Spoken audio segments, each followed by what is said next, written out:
Hello and welcome to A Tippling Philosopher and Atheologica. This is a double whammy of treat for you, if indeed you like either me or Derreck Bennett.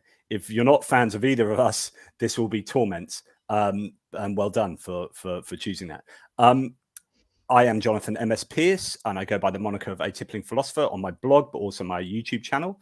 I'm a philosopher of religion and very interested in all things sort of religious and biblical exegesis and philosophical, and hence the content that you are probably quite used to here. And I'm going to start off a little bit of a series. It's like a co-production with Derreck Bennett of Atheologica. And we are going to be presenting a series of videos that is, first of all, today we'll be looking at dying and rising gods and the context in which the Jesus story and narrative is set or was set. And I'll explain a little bit more about that in a second. And then we're going to be moving on to the actual claims of Jesus and see, whether that maps across to these precedents, and also to just basically eviscerate the narrative, the Jesus narrative, and the historical basis upon which it is supposedly set. Anyway, that's a bit of preamble. Derreck, welcome.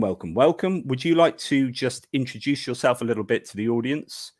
I suppose so. Hey, everyone. I'm Derreck Bennett with Atheologica on YouTube, the author of a little memoir, Addictus, which you can find on Amazon, as well as a contributing author to Robert Price and John Loftus's Varieties of Jesus Mythicism. I contributed a chapter called Dying and Rising Gods.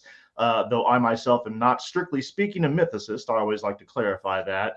Though I do think the New Testament depiction of Christ that we get, the Christ of faith, is something of an amalgamation of various mythic motifs that we find throughout the Mediterranean world, and that's what we'll be digging into today. As Jonathan said, sort of establish the actual background concerning the resurrection of Jesus, which we're going to delve into pretty heavily in this series. So I'll go ahead and begin the presentation. If that we're just hanging on a second. What I'll say first is that a few things. So what are we trying to do today? Well, we're trying to look at, or tonight, we're trying to look at the context in which the Jesus resurrection story is set. Now, if you talk about a Bayesian analysis, probability analysis of whether the Jesus narrative is true, what we'd want to do is say, right, before we look at any evidence to do with Jesus specifically, what do we know about these sorts of claims? And what a lot of skeptics do is they say, well, there are loads of evidence of dying and rising gods. And this shows, and since no one believes these obvious myths, this shows that there is a high prior probability, before we look at the evidence, that the Jesus claims, because they fit into this mold, have a low prior probability of being true and a high prior probability of being myth as well. And then the Christian will come back and say, no. The Jesus claims are just a different category. They're very different from the dying and rising gods that you claim are contextual to the Jesus narrative. And hopefully what Derreck's going to show tonight is that actually, no, there is a precedent. There are precedents for the Jesus narrative as far as gods who are claimed to die and rise again. So that's basically the objective of what we're going to do. But before we do that, and I know it's maybe not too necessary for this, but you've touched on it. We are both minimal historicists about Jesus. So would you want to just give a little bit of an explanation of what, I don't know, minimal historicist might mean? Well, yeah, minimal historicist means that I think we both agree that there probably was a historical Jesus. There probably was a first century figure, whether he be an apocalyptic prophet or have perhaps other characteristics known to Jewish sects of that time. We both agree that there probably was a guy. It's a question of how much can we know historically about him, and I would say very little. We just don't have a whole lot in terms of actual reliable historical evidence, but we more or less agreed that there was such a person, that he was probably deified and mythologized in a manner that is consistent with other gods, kings, and heroes of the time. Yeah, exactly. I'd agree entirely with that, which is to say that I think there probably was a historical Jesus, but you and I have both said before that this isn't a hill we're willing to die on. You know, we're not one of these anti-mythicist historicists. It's either or. It doesn't really, it doesn't really make much difference to our positions, because the kind of Jesus we believe in is one who is so entirely mythologized over the top of that very small kernel of historical truth, that what you see presented in the Gospels is so far removed from the real historical Jesus as to be effectively myth. And I think that probably best describes both of our positions. We seem to be pretty aligned on that. But, I'm not really too bothered, because it doesn't really make much difference to my overall position. The other thing I'll say before we start is, if there are, thank you very much in advance, but if there are super chats throughout this talk, please super chat away. That's fantastic, and have a great conversation in the side. We will take on board every super chat, but we'll probably deal with them after the presentation to give Derek a chance to get his brain through this presentation. And then we'll go heavy on the super chats, but all of them will be hugely appreciated for sure. And Happy New Year to all the people who are watching, and the people who will hopefully come to watch as well. Unless it's in the middle of July, in which case, meh. So Derek, would you like to, your presentation has disappeared. Do you want to share that again, and I'll whack that up on the screen? Yeah, I'll just start with a short preface, and that is about, I always begin with talking about parallelomania. We want to make it known that what I'm getting into here, it's all stuff that's supported by primary sources and good historical scholarship, academic stuff. I do not endorse anything from Zeitgeist or the Da Vinci Code or Bill Maher's Religulous. That's not what we're talking about here. So you do indeed have to watch out for parallelomania. What exactly is parallelomania? Parallelomania is making unsubstantiated claims, just claims that are not actually supported by the historical record, or maybe going too far afield. Like if you're comparing Jesus to the resurrected Hunafu of Mayan lore, you're probably, this is like from 1,000 years ago, well after Christianity, in a distant place. So what you're saying is the claims are parallels. So some people make many claims to say, here's the Jesus narrative, right? And here's another narrative that it could be that the Jesus narrative is drawing directly from this. And here's another narrative that the Jesus narrative is drawing from, and another one, and another one. And some scholars and some skeptics will say, there are all these like whole torrent of parallels. Yeah. And you're saying that that's parallelomania. Yeah, if it's unsubstantiated, exaggerated, or just too far afield in terms of historical time and place, you do see a lot of this in these sort of conspiracy films like Zeitgeist.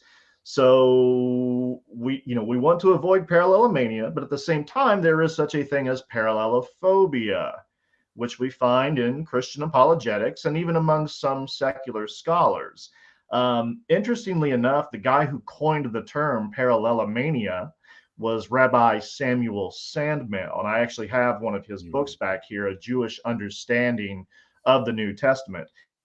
And he wasn't saying that there are no legitimate parallels to the life and career of Christ. He wasn't saying that at all. He actually discusses just how much Pauline Christianity reflects that of an ancient mystery religion. So not saying there are no valid parallels, just that we don't want to go overboard. Again, what we're going to dig into here, you're going to find all of this sourced in primary texts and reputable scholarship. So with that said, shall we? Yep. So if you share that away, and I'll add it to the stream.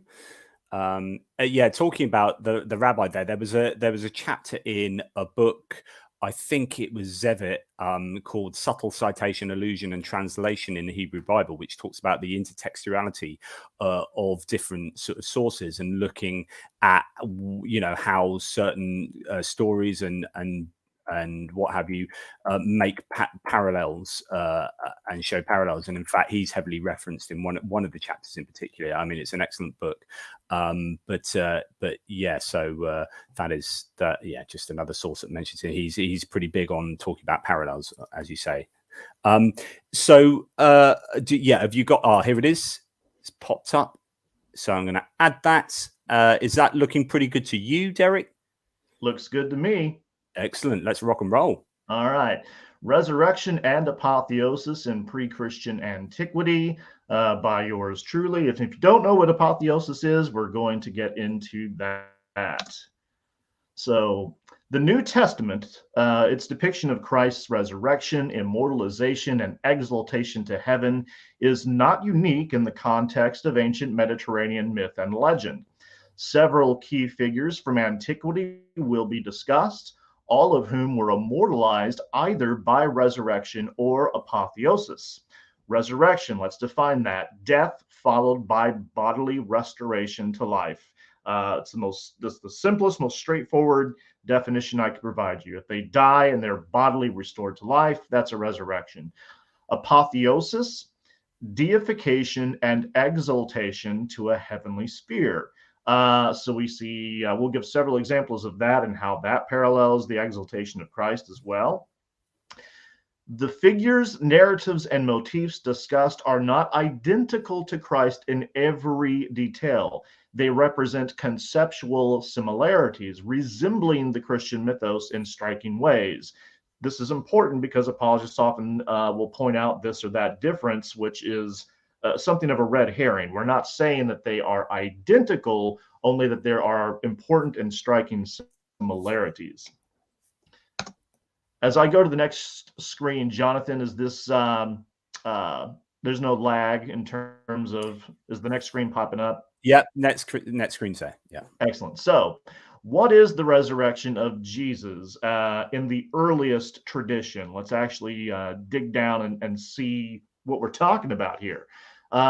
Christ was raised in a new heavenly body as the first fruits of those to be raised from the dead. 1 Corinthians 15:50, he says that flesh and blood shall not inherit the kingdom of God, nor can the perishable inherit the imperishable. This is a new supernatural imperishable body. This spiritual body, as I said, was not a body of flesh and blood, implying some other divine material. His new body was immortal. It could never die again. He was highly exalted and appointed the Son of God in power by his resurrection. This is implied in Philippians 2, and it says this explicitly in Romans 1:4. His resurrection was first conceived as a direct exaltation to heaven with no intervening sojourn on earth. So you don't have this scenario that we have in the later Gospels where he's hanging around on earth eating fish, for 40 days. It's a resurrection exaltation complex. He's raised and he's taken up to heaven. Ephesians 1:19 through 20, though a later text, still retains this tradition when it talks about the mighty strength God exerted when he raised Christ from the dead and seated him at his right hand in the heavenly realm.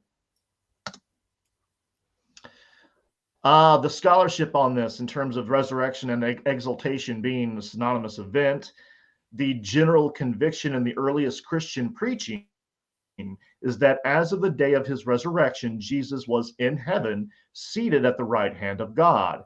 Resurrection and exaltation were regarded as two sides of one coin. Resurrection meant resurrection to heaven, or resurrection from grave to glory. That's from A.W. Zweep in his seminal study, The Ascension of the Messiah in Luke and Christology. This view is shared by various scholars, including Bart Ehrman, James Tabor, Bruce Chilton, and M. David Litwa. So this is not a fringe view. This is a mainstream academic view that the earliest scenario of resurrection in Christianity is that of a resurrection exaltation complex in which he is raised from the dead and taken up into the heavenly sphere to be with God. Even the appearances of the risen Christ in 1 Corinthians 15, 3-8 entail this view according to Zweig. They are appearances of the exalted Lord from heaven, just as Paul had claimed for himself, and by which he defended his apostleship. Am I not an apostle? Have I not seen the Lord? As he says in 1 Corinthians 9:1. Paul places his vision of the risen Christ on the same footing as Peter, James, and the other apostles, strongly suggesting that they are all of the same nature. So 1 Corinthians 15 doesn't give us a revivified corpse walking around on earth for days on end. These are appearances of the exalted Lord from heaven, who's already been raised up and taken to that sphere. The Gospels bring the resurrection down to earth. Mark ends with the empty tomb and the risen Jesus going ahead of the women into Galilee. Matthew adds earthly appearances to the women and to the disciples in Galilee. Luke has the risen Jesus appear to the disciples, emphasizing his corporeal flesh and bones, followed by his ascension into heaven. So the narrative is changing. He's now spending time on earth prior to his ascension, and he's got a fleshly body contra Paul in 1 Corinthians 15. John adds to all of this the doubting Thomas scene, in which Thomas remains skeptical until he handles Jesus's wounds, further emphasizing the corporeal nature of the resurrection. So we can see how the resurrection, the details are changing with time in the later Gospels, which come decades after Paul's letters. And now we're emphasizing the corporeal fleshly body of Jesus, who actually spent some time on earth prior to his ascension, which is made a separate event.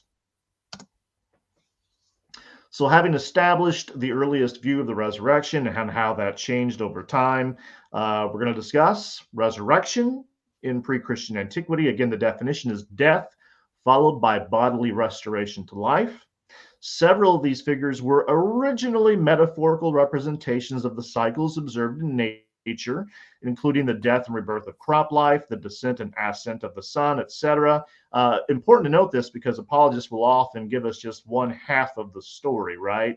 They'll tell us that that's all these gods and goddesses ever were just representations of these natural cycles, but they came to mean much more in antiquity. As it says, over time, some of them came to embody the hope for a transcendent posthumous existence in the next world.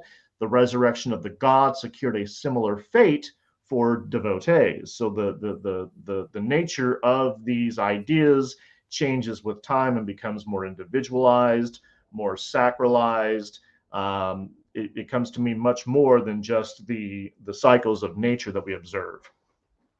Not all of these figures were believed to be resurrected per every time, place, and text. Variation existed among the stories told of them. This discussion will focus primarily on texts and iconography that are descriptive of resurrection. That's important because, again, you do have variation. You can find first century references from Greco-Roman authors in which Osiris is not, strictly speaking, bodily raised from the dead. An apologist will cherry pick that and say, so see, there is no resurrection here. Well, no, not in this particular text, because you had a variety of ideas concerning all of these various gods and goddesses. You even had a variety of ideas concerning the resurrection in early Christianity, as well as a whole diverse panoply of early Christologies as well. So you've always got to take variety into account. Again, we're focusing primarily on text and iconography that are descriptive of resurrection. So we'll begin with the resurrection of Osiris. Osiris was a great king who civilized and taught agriculture to the people of Egypt. His jealous brother Set murdered and viciously dismembered him in an attempt to usurp his throne. Osiris's sister wife, Isis, used her magic to physically reassemble his body and awaken him back to life, by which she also bore a son through him, Horus. Osiris stood vindicated and justified against Set's wrongful murder by the tribunal of the gods in Heliopolis. From there, he was installed as ruler of the netherworld, even depicted ascending to the sky in many texts. So the pyramid text, let's look at the actual ancient texts themselves. Osiris awakes, the languid god wakes up, the god stands up, the god has power in his body. Raise yourself, O king, receive your head, collect your bones, gather your limbs together, throw off the earth from your flesh, rise up, O king, for you have not died. So we've got a reference to throwing the earth off from your flesh. This is absolutely physical, corporeal. Raise yourself, loose your bonds, throw off your dust, sit on this, your iron throne, O Jeb, do for him this which you did for his brother Osiris. Finally, raise yourself because of your strength. May you ascend to the sky. May you have power in your body. So we're bodily ascending to the sky.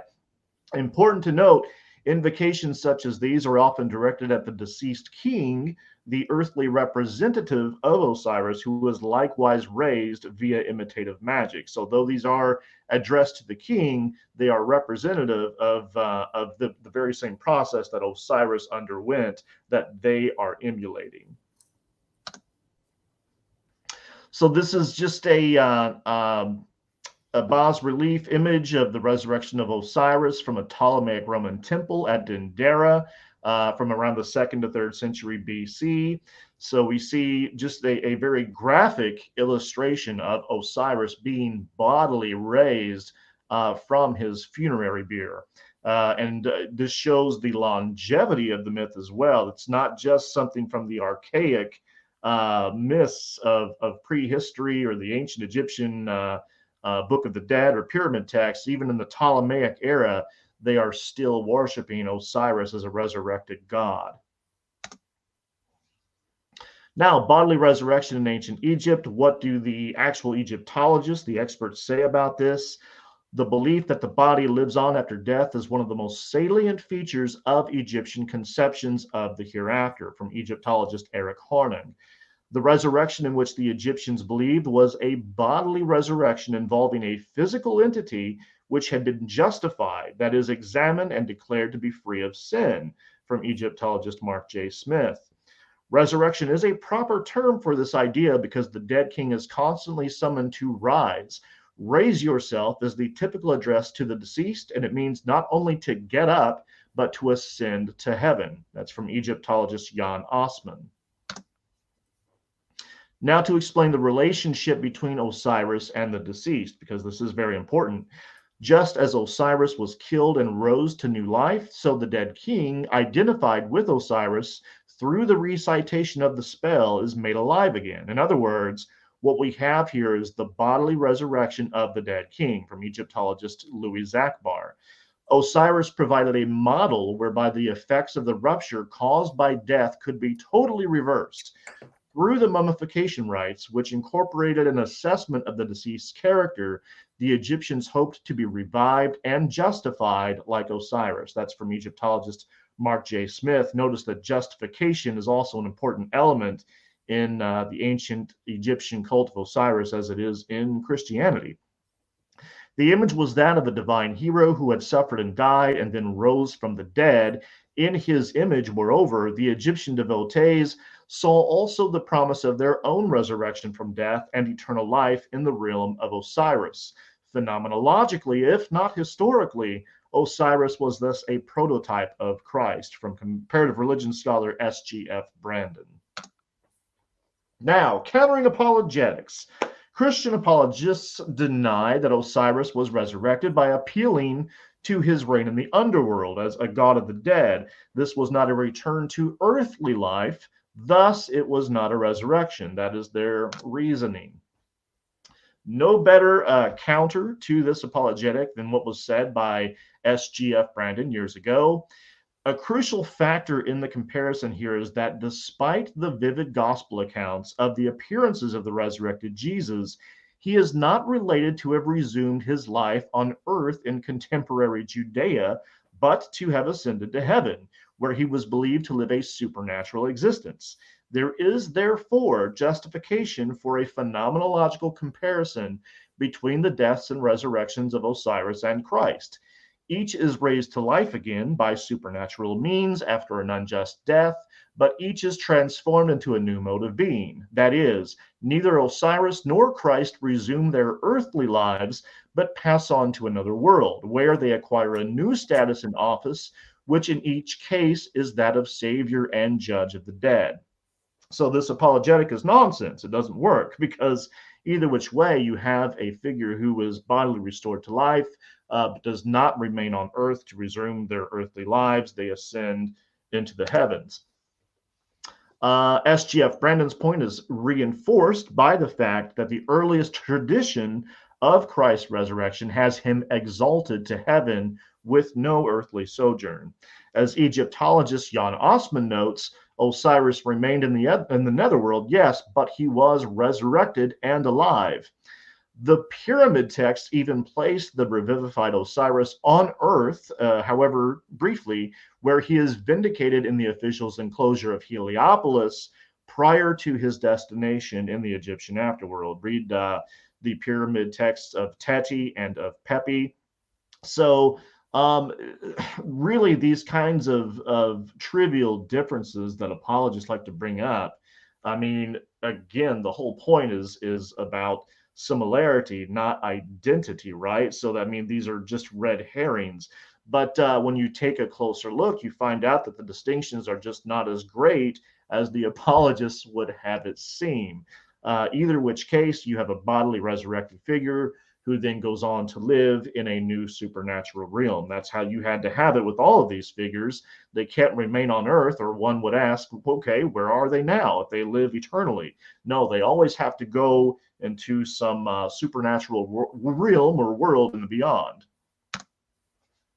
Final notes, the comparison between Osiris and Christ is even more striking in view of the salvific significance of their resurrections. Both Osiris and Christ become the model by which devotees can rise from death and inherit eternal life. Justification against sin and death is prominent in both salvation schemes, as is ritual identification with the death and resurrection of the god via embalmment in ancient Egypt and via baptism in early Christianity.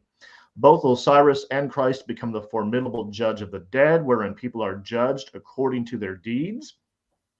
The similarities may only be analogical, that is, merely coincidental, though they remain classifiable in terms of phenomena.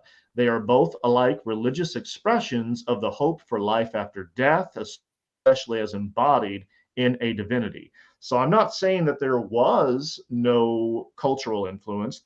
There may well have been, but at the very least, we have basically analogies to the death and resurrection of Christ, if not genealogical derivation or influence or inheritance. Might be the case, but at the very least, it is analogous.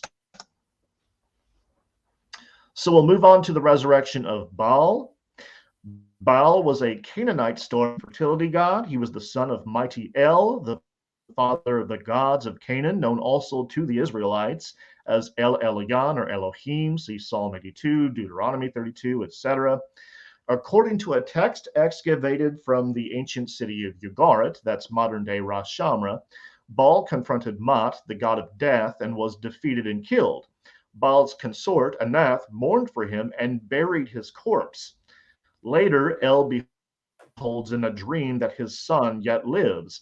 Toward the end of the text, Baal is depicted fully alive and in battle with Mot once again. Mot submits to Baal, whereupon Baal is enthroned as king of gods and men. The myth is representative of seasonal sterility in the hot, dry summers of Canaan, in contrast to the life and vitality restored by the autumn rains.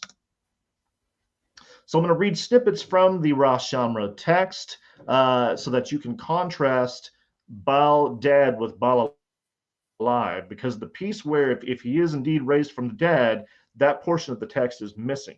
So we have to infer this, basically. So look at the contrast, beginning with Baal dead. Mot declares, and the gods will know that you are dead. Baal was found dead in the land of Debir. El lifts his voice and shouts, Baal is dead. Anath weeps for him and buries him. She puts him in the grave of the gods of the earth. Now contrast that with Baal alive. In a dream of the God of mercy and a vision of the creator of creatures, the heavens rain oil, the Wades run with honey. The God of mercy rejoices. His feet he sets on the footstool. He cracks a smile and laughs. He lifts his voice and shouts, "Let me sit and rest, and let my soul repose in my breast. For Elyon Baal is alive, for the prince, Lord of earth, exists." And then, of course, later we see him in battle once again with Mot. You can find the full text of the Baal cycle online on the link shown here. Countering objections. Because of the fragmentary nature of the texts, with various sections missing between episodes, some scholars have suggested that Baal's resurrection is prematurely inferred. They have offered alternative interpretations of the narrative. One such interpretation is that Baal did not actually die, but had a substitute killed in his place while he only disappeared for a time. But this does not fit the metaphorical expression of seasonal death and rebirth, the absence and return of Baal's thunder, rain, and vitality. Moreover, Mot's declaration that the gods will know that he is dead, followed by the gods mourning over him and burying his corpse, is best explained by Baal's actual death in the narrative. See Trigg Mettinger's case for this in The Riddle of Resurrection, Dying and Rising Gods in the Ancient Near East. He simply knocks it out of the park in explaining how a death and resurrection scenario is really the only plausible interpretation of the text. Baal is said, he is told by Mot to come to the underworld, bring his thunder and rain and whatnot with him. And lo and behold, we see the thunder and rain and life and vitality disappear for a time, and it all returns when he is alive again. So, clearly he did go into the underworld where he obviously was killed by Mot, thus the proclamations of death and his burial. As Old Testament scholar John Day says, that Baal was regarded as a dying and rising god cannot seriously be disputed. There have been attempts to deny that Baal was a dying and rising god, but these have failed in my view. Mark Smith claims that Baal is a disappearing and returning god like the Hittite weather god Teleponus. However, the two myths use clearly distinct language. Teleponus vanishes as sought for and eventually found, whereas, as noted above, in the Baal myth, there are repeated references to his death, after which he is spoken of as alive. Both H.M. Barstad and Mark Smith claim that the words "mightiest Baal is alive" do not have to imply resurrection. However, their context in the text, which has previously spoken of Baal's death, requires such an interpretation. I agree with T.N.D. Mettinger when he states that the contrast between life and death is basic to the myth. Now, just for a brief discussion of Baal and the intersection of the Canaanite Baal with the Hebrew Bible, the Baal myth made its impression upon Scripture. Yahweh's conquest over Leviathan in Job 41 and Psalm 74 is prefigured by Baal's battle with the serpent Lotan, which features also in Revelation 20. Psalm 104 describes Yahweh as riding on the wings of the wind, just as Baal was the cloud rider, and depicts Yahweh's power over the sea using the imagery of Baal's conquests over the sea god Yam. Daniel 7 casts the Ancient of Days and the Son of Man in roles reminiscent of Baal and the supreme god El. Daniel's vision portrays the one like a son of man coming with the clouds of heaven like the cloud rider, given authority, glory, and sovereign power. These are not parallels that I've just pulled out of my Tuchus. This is from John J. Collins, great scholar. See the book of Daniel, Composition and Reception. So we see a lot of intertextuality between Canaanite religion and the Hebrew Bible. Go figure. The Israelites were originally an indigenous tribe of Canaanites, and Israelite religion grew out of Canaanite religion. Now, this is where it gets really interesting. Baal and biblical resurrection. The Hebraic symbolism of the resurrection might have one of its sources in the ritual of Adonis or of Osiris, and also in the ancient Near Eastern mythologies of nature that have come down to us from Ugarit and the Canaanite religions, from philosopher Paul Ricoeur, thinking biblically, exegetical, and hermeneutical studies. Old Testament scholar John Day notes the imagery of death and resurrection Hosea is directly taken over by the prophet from the imagery of the dying and rising fertility god Baal. In the Canaanite version, Baal dies a victim of deified death, that is Mot, in the hot, dry summer. Nature dies with him, but death is in turn killed. Baal lives anew, and nature flourishes and luxuriates in response.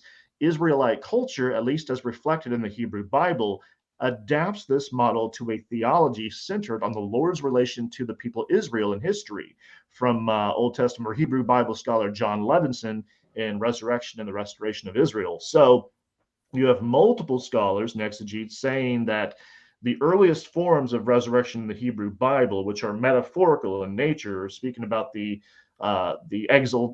redemption of the nation of Israel, are sort of taken from this mythological framework of the death and resurrection of Baal and of seasonal fertility gods, that they adapt this to a linear, historical, metaphorical approach for the nation of Israel. Very interesting. And I'll be getting into this.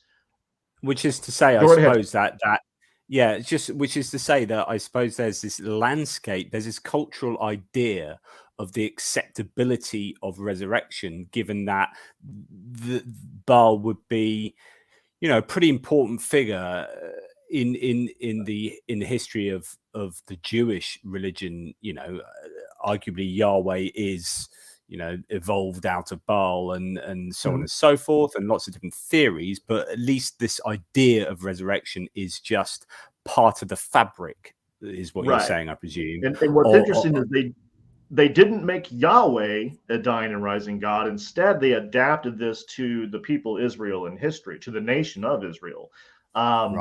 This was an important sort of mythic template for their expressing this metaphorically.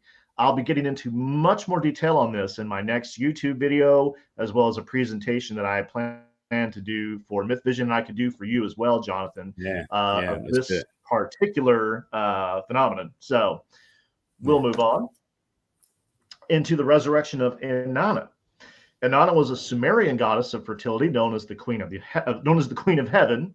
In the descent of Inanna, the goddess descends to the underworld to conquer her sister Ereshkigal, the queen of the underworld. After passing through 7 gates, losing 1 garment per each, and ultimately her power, Inanna is struck dead and hung from a hook.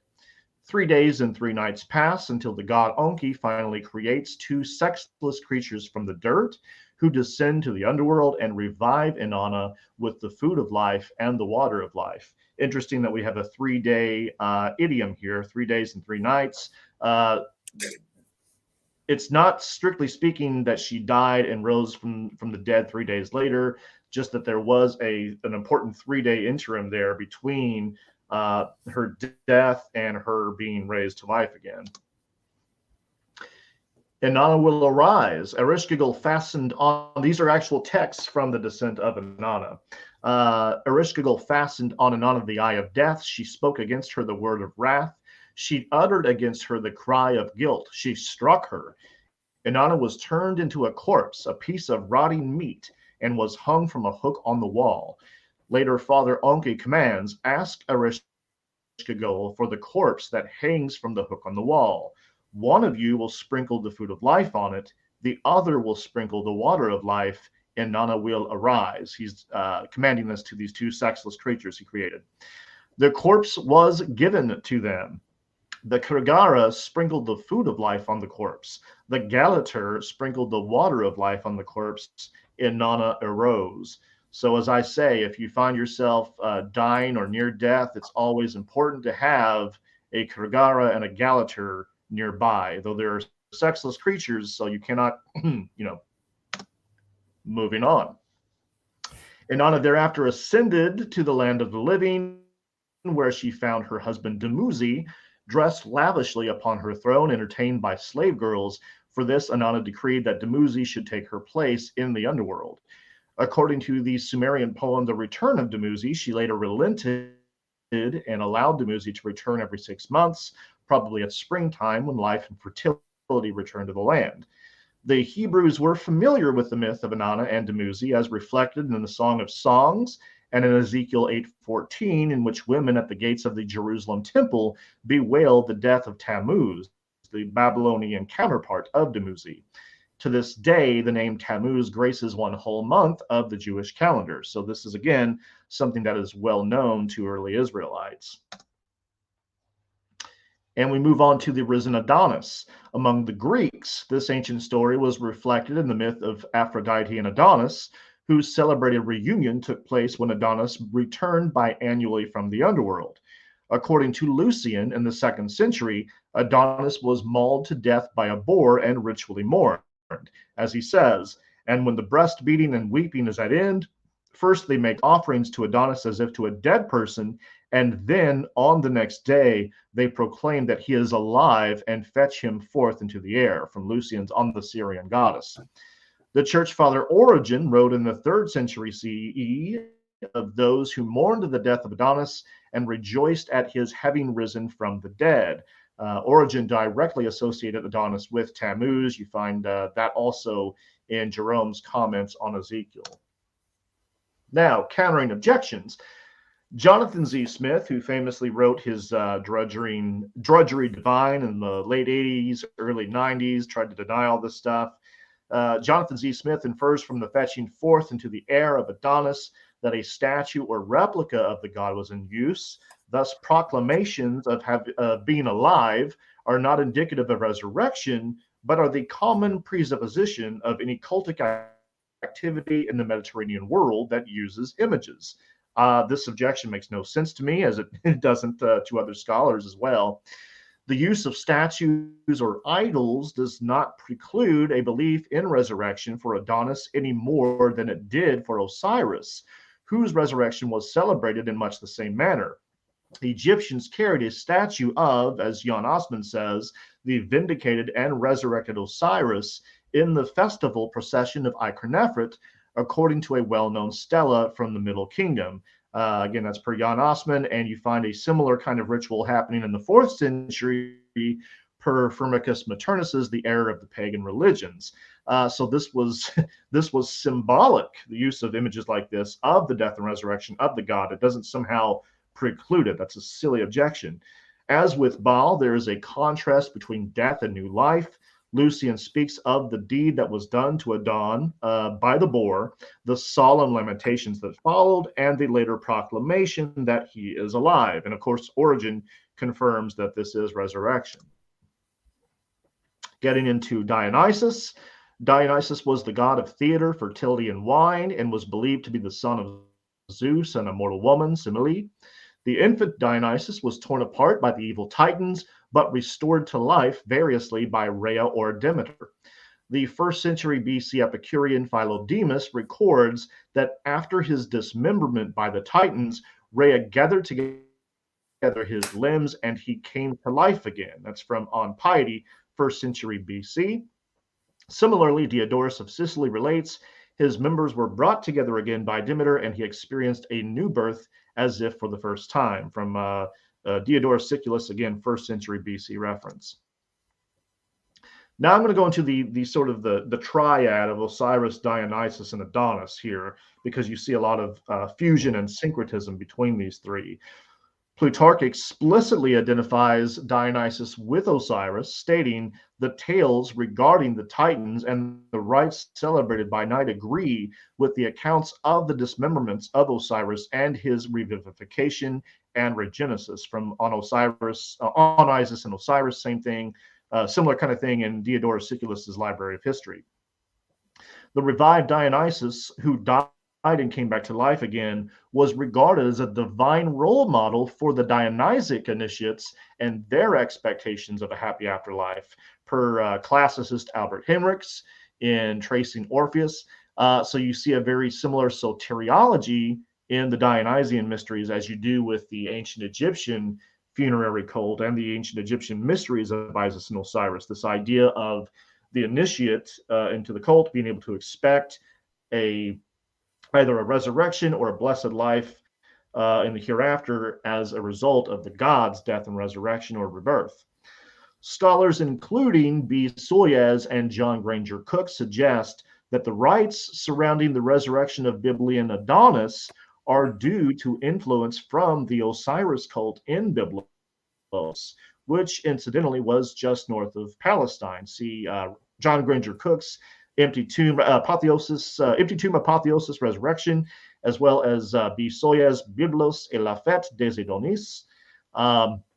So it's very likely that we get a resurrected Adonis as a result of exposure to the cult of Osiris, which again is happening in Byblos, just north of ancient Palestine. Resurrection and syncretism. This photo that you see here is from a rock tomb of Roman Alexandria, Egypt. The upper register depicts the resurrected Osiris of Egyptian myth. The lower register depicts the return of Persephone from the realm of the dead per Greek myth. All of this suggests a high degree of syncretism between various divinities who were thought to have defeated death in some form. Despite apologetical objections to an ideal type, the ancients themselves, including several church fathers, freely made such associations. Dying and Rising Gods, Final Verdict. This comes from John Granger Cook's 700-plus page tome on the topic, Empty Tomb, Resurrection, Apotheosis, which was published in 2018. So this is recent scholarship. This idea that the whole notion of dying and rising gods or pagan parallels is a dead topic from the late 19th or early 20th century, as many apologists say, is simply false. It's not true. Many modern scholars do continue to speak of this. And as Cook says, John Granger Cook's comprehensive survey of the deities in question indicates fairly clearly that the category of dying and rising gods is still useful to describe the vicissitudes of a number of ancient divinities, and thus the thesis that the concept is dead cannot be sustained. Just as the Greek of the LXX and New Testament has its place in the matrix of classical Greek, so the resurrection of Christ can be placed in the matrix of the bodily resurrections of cult figures from the Mediterranean world. So notice what Cook is saying here. He's not saying that the resurrection of Jesus is borrowed per se from the resurrection myths of these other gods, just that it is part and parcel of this ancient Mediterranean culture.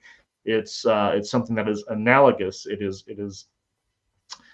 belongs within that framework of ancient thinking of ideas about divinity. So we'll move on to apotheosis, which is somewhat related. The definition, again, is deification and exaltation to a heavenly sphere. Such figures are immortalized either after death, near death, or at a dramatic event toward the end of their mortal lives.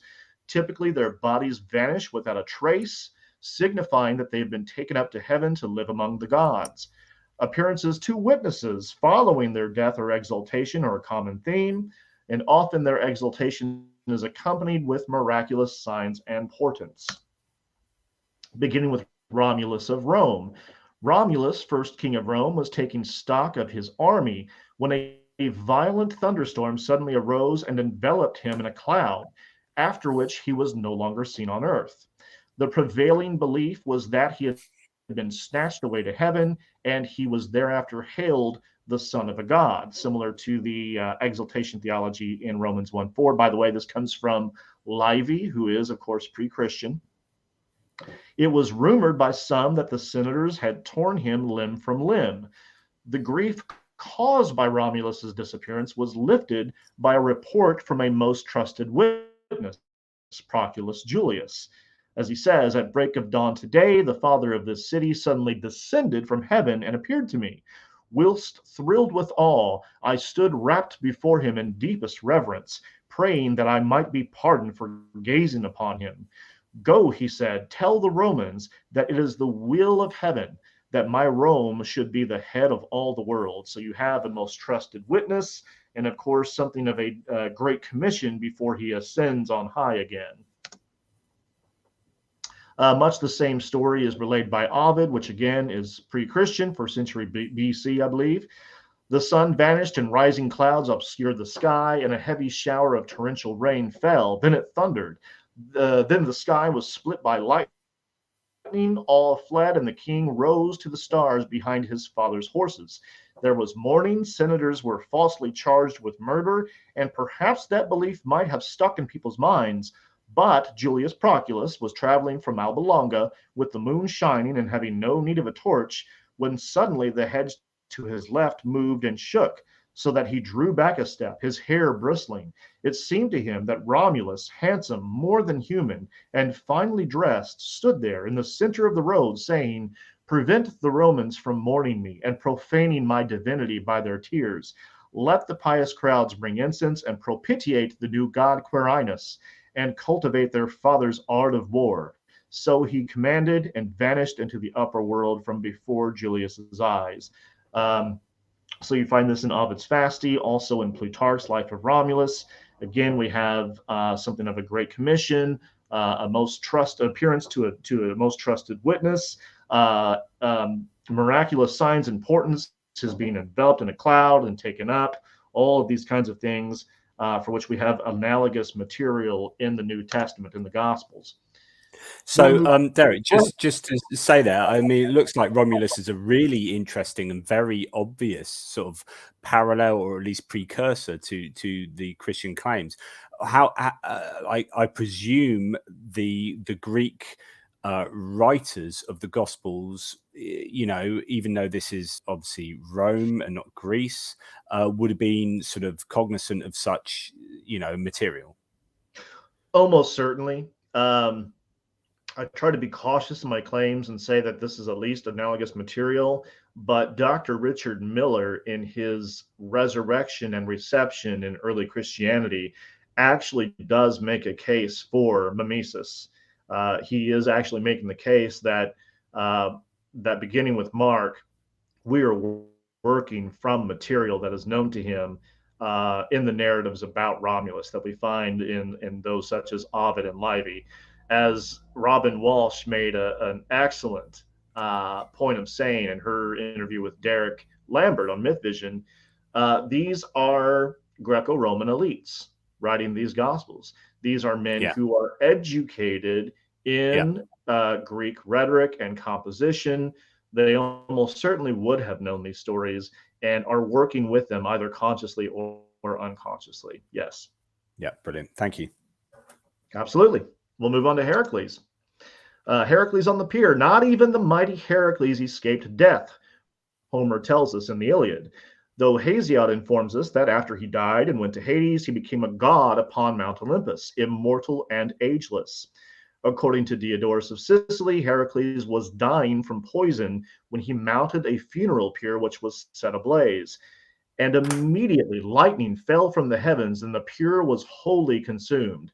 After this, when the companions of Iolaus came to gather up the bones of Heracles and found not a single bone anywhere, they assumed that, in accordance with the words of the oracle, he had passed from among men into the company of the gods. So we have a missing body motif, a suffering god who is then highly exalted, and the heavenly portents in all this. And even more striking is the portrayal of Hercules' death and apotheosis in the first century play, Hercules Otaeus.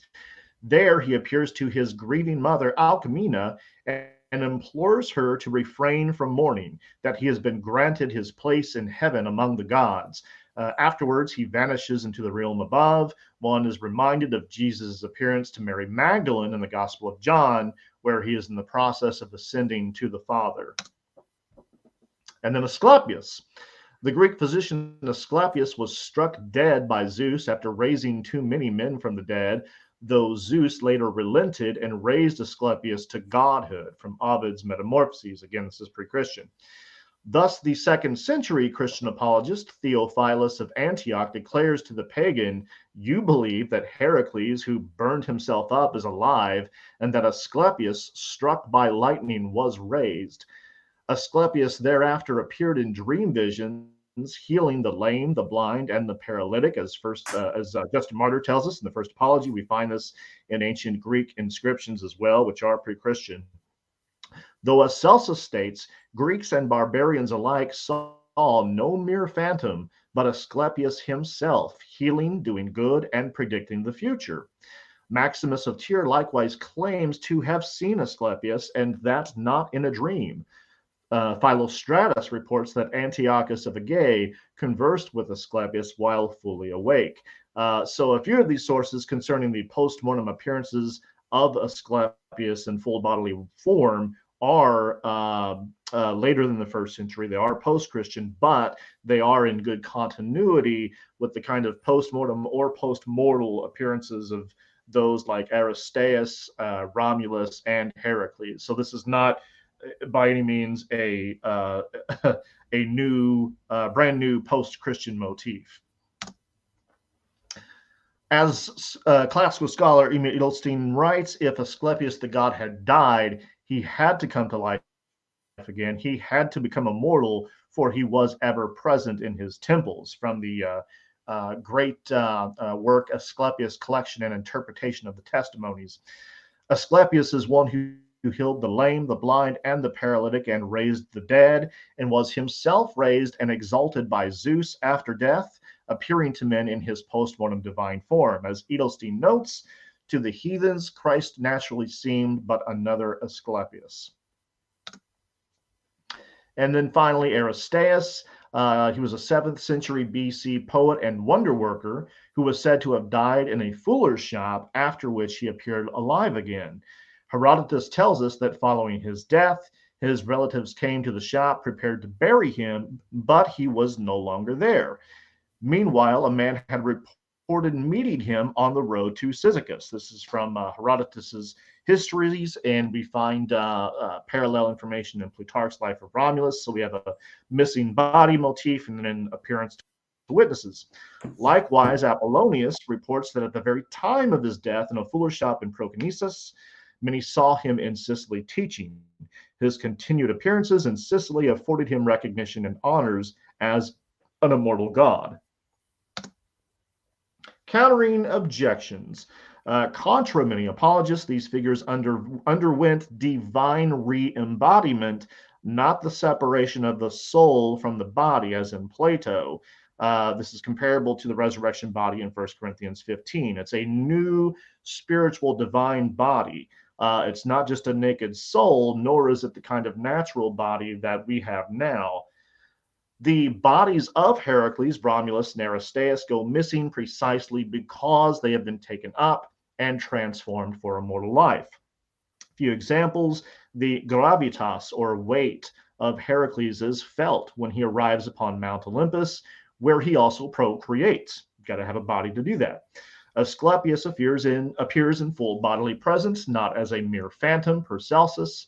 Romulus appears to Proculus Julius more than human and finely dressed, per Ovid.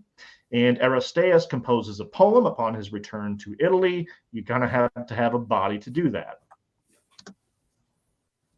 And as it regards exaltation, regarding this, it could be argued that Paul's Christ was already divine prior to his incarnation, as in Philippians 2, but so is Romulus in Plutarch, as he says, "It was the pleasure of the gods, O Proculus, from whom I came, that I should be with mankind only a short time, and that after founding a city destined to be the greatest on earth for empire and glory, I should dwell again in heaven," from Life of Romulus.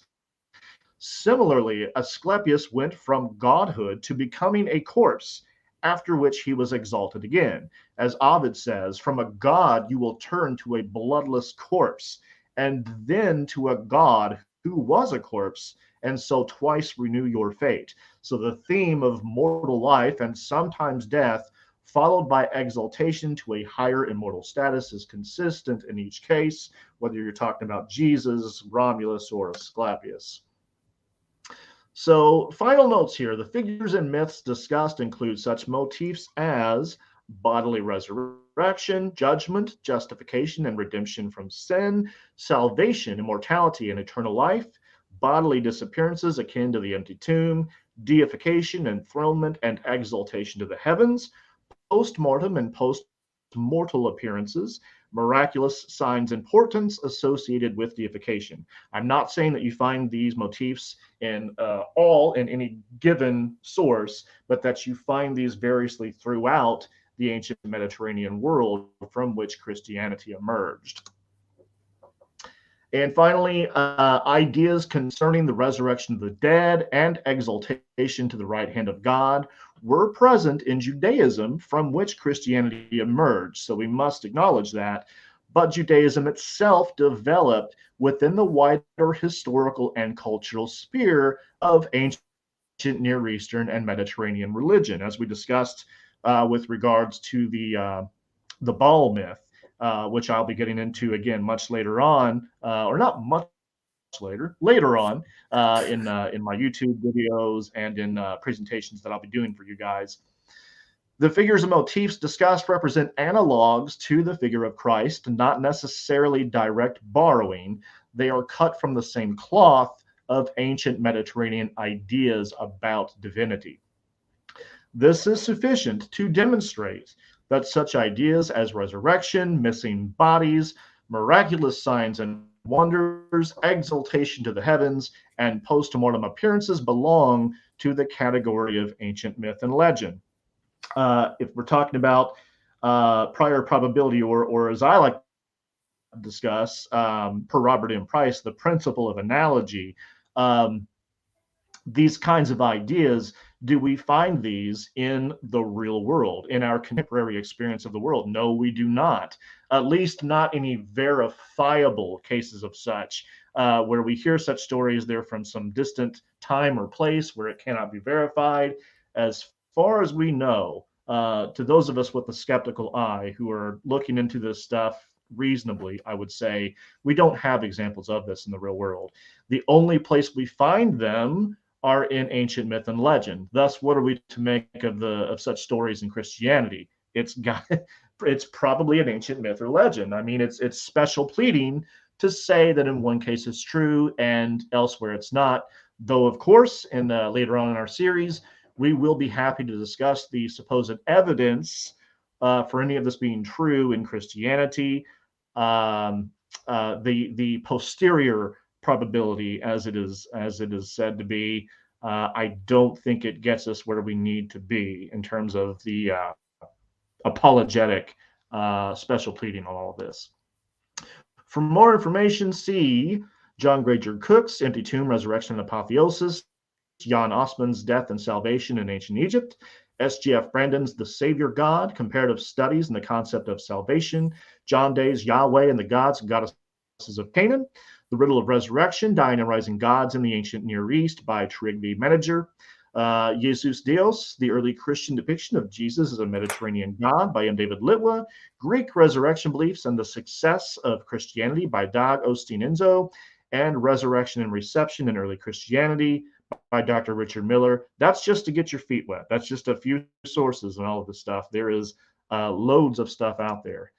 And that brings us to the conclusion of the presentation. So we'll take it from here. Awesome, awesome, awesome. Bear with me just 2 seconds, because I was just going to bring into play Justin Martyr's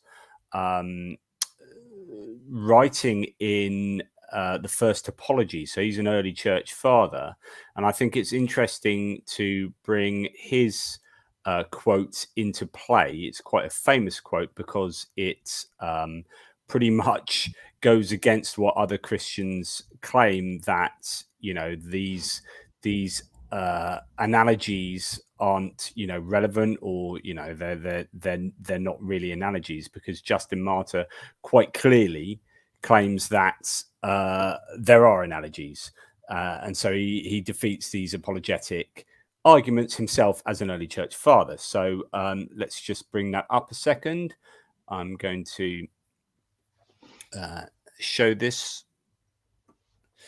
So just so you can read this, can you see that? Yes, you should be able to. So this is the analogies to the history of Christ. So it's even headed that. I don't know whether that's in the original, whether that's how people see it now. But the quote here is, and when we say also that the Word, who is the first birth of God, was produced without sexual union, and that he, Jesus Christ, our teacher, was crucified and died and rose again and ascended into heaven, we propound nothing different from what you believe regarding those who you esteem sons of Jupiter. That's really interesting.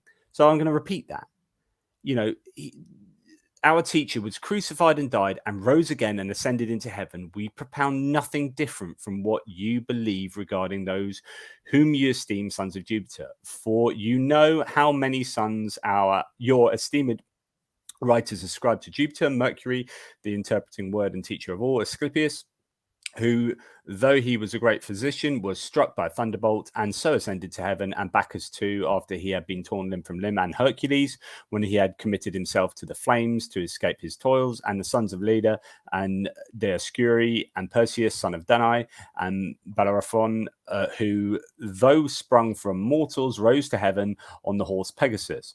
For what shall I say of Ariadne, and those who, like her, have been declared to be set among the stars? And what of the emperors who die among yourselves, whom you deem worthy of deification, and which is exactly the language you were using, and in whose behalf you produce someone who swears he has seen the burning seas arise to heaven from the funeral pyre? And what kind of deeds are recorded of each of those reputed sons of Jupiter? It is neat, blah blah blah blah blah blah, etc etc etc. I think, that's fascinating as a kind of, counter argument from an early church father himself, that it's a bit of a, bullet in that shoot themselves in the foot, the Christian cadre of thinkers, because that says it all. That almost says what you said in your presentation. What do you think of that? Yeah, it's funny. I'll purposely avoid relying on Justin Martyr, because too often in my experience, what the apologists will say is that, what Justin Martyr's doing here is he is stretching the truth so as to make a case for why people shouldn't persecute them, right? Hey, don't persecute us, don't kill us, because what we believe is really not all that different from what you believe. So Justin Martyr's just having to stretch the truth here. So what I do is I say, okay, forget Justin Martyr. Let's go straight to the source. Yeah. I'll take you straight to the sources and validate what it is that people like Justin Martyr are saying. Sheds a new light on it. Yeah, absolutely. Yeah, no, brilliant. That's thank you very much for that presentation, by the way, Derek. It was really very interesting. We said that, Christians declare that these claims are, false in some sense, but I haven't given you any evidence that Christians do that. I'm going to read to you a quote from Bible Q&A. Was Jesus' resurrection stolen from mythology? And this is a Bible Gateway blog piece. So Bible Gateway is actually where I go to get all my Bible quotes. I think it's a great site, a bit like Bible Hub, very useful. And here the question is, was the resurrection story of Jesus a story taken from mythology? I asked historian Michael Licona, who earned his doctorate, blah, blah, blah, blah, a similar question when I was researching my book, The Case for the Real Jesus. Why, I asked Licona, should the story of Jesus' resurrection have any more credibility than pagan stories of dying and rising gods, such as Osiris, Adonis, Attis, and Marduk, that are so obviously mythological, some of those that you have mentioned just now? Licona is well versed on the controversy. First of all, he says, it's important to understand that these claims don't in any way negate the good historical evidence we have for Jesus' resurrection. And we'll come on to that in the future parts of the series. He pointed out, you can't dismiss the resurrection unless you can refute its solid core of supporting evidence. And then he goes on. Second, T.N.D. Mettinger, a senior Swedish scholar, professor at Lund University and member of the Royal Academy of Letters, History and Antiquities of Stockholm, wrote one of the most recent academic treatments of dying and rising gods in antiquity. He admits in his book, The Riddle of Resurrection, that the consensus among modern scholars, nearly universal, he claims, is that there were no dying and rising gods that preceded Christianity. They all post-dated the 1st century. So, and I will continue in a second, but what would be your answer to that? Well, first of all, I've got a number of issues with this. The idea that the resurrection of Jesus was stolen from pagan mythology, that's not even the claim that I'm making. All I'm saying is that we have similar such stories in the ancient world. If you ask me, the origin of resurrection belief in early Christianity was within the Second Temple Jewish milieu of resurrection belief. I think that's where it originated. The question for me is, where did the Jews themselves acquire this belief? So it is not a claim that there is a genetic derivation of ideas concerning the resurrection, that early Christians were saying, well, look, we've got other resurrected figures in the vicinity. Why not have one of our own? I'm not saying that really. I'm just saying that these are, that it's kind of par for the course in the ancient world, and that per the principle of analogy, if all I'm saying is that these are analogous ideas, not genealogical derivation, per the principle of analogy, that's the only analogy we have for the resurrection of Jesus, is just ancient myth and legend. That's if you're asking essentially what does it look like, it looks like your run of the mill Mediterranean myth or legend. Why believe one and not the other? Is it not special pleading? Yeah. Now, what Lycona tries to say to this is, yeah, but we have such good evidence for the resurrection of Jesus that we can make a special case.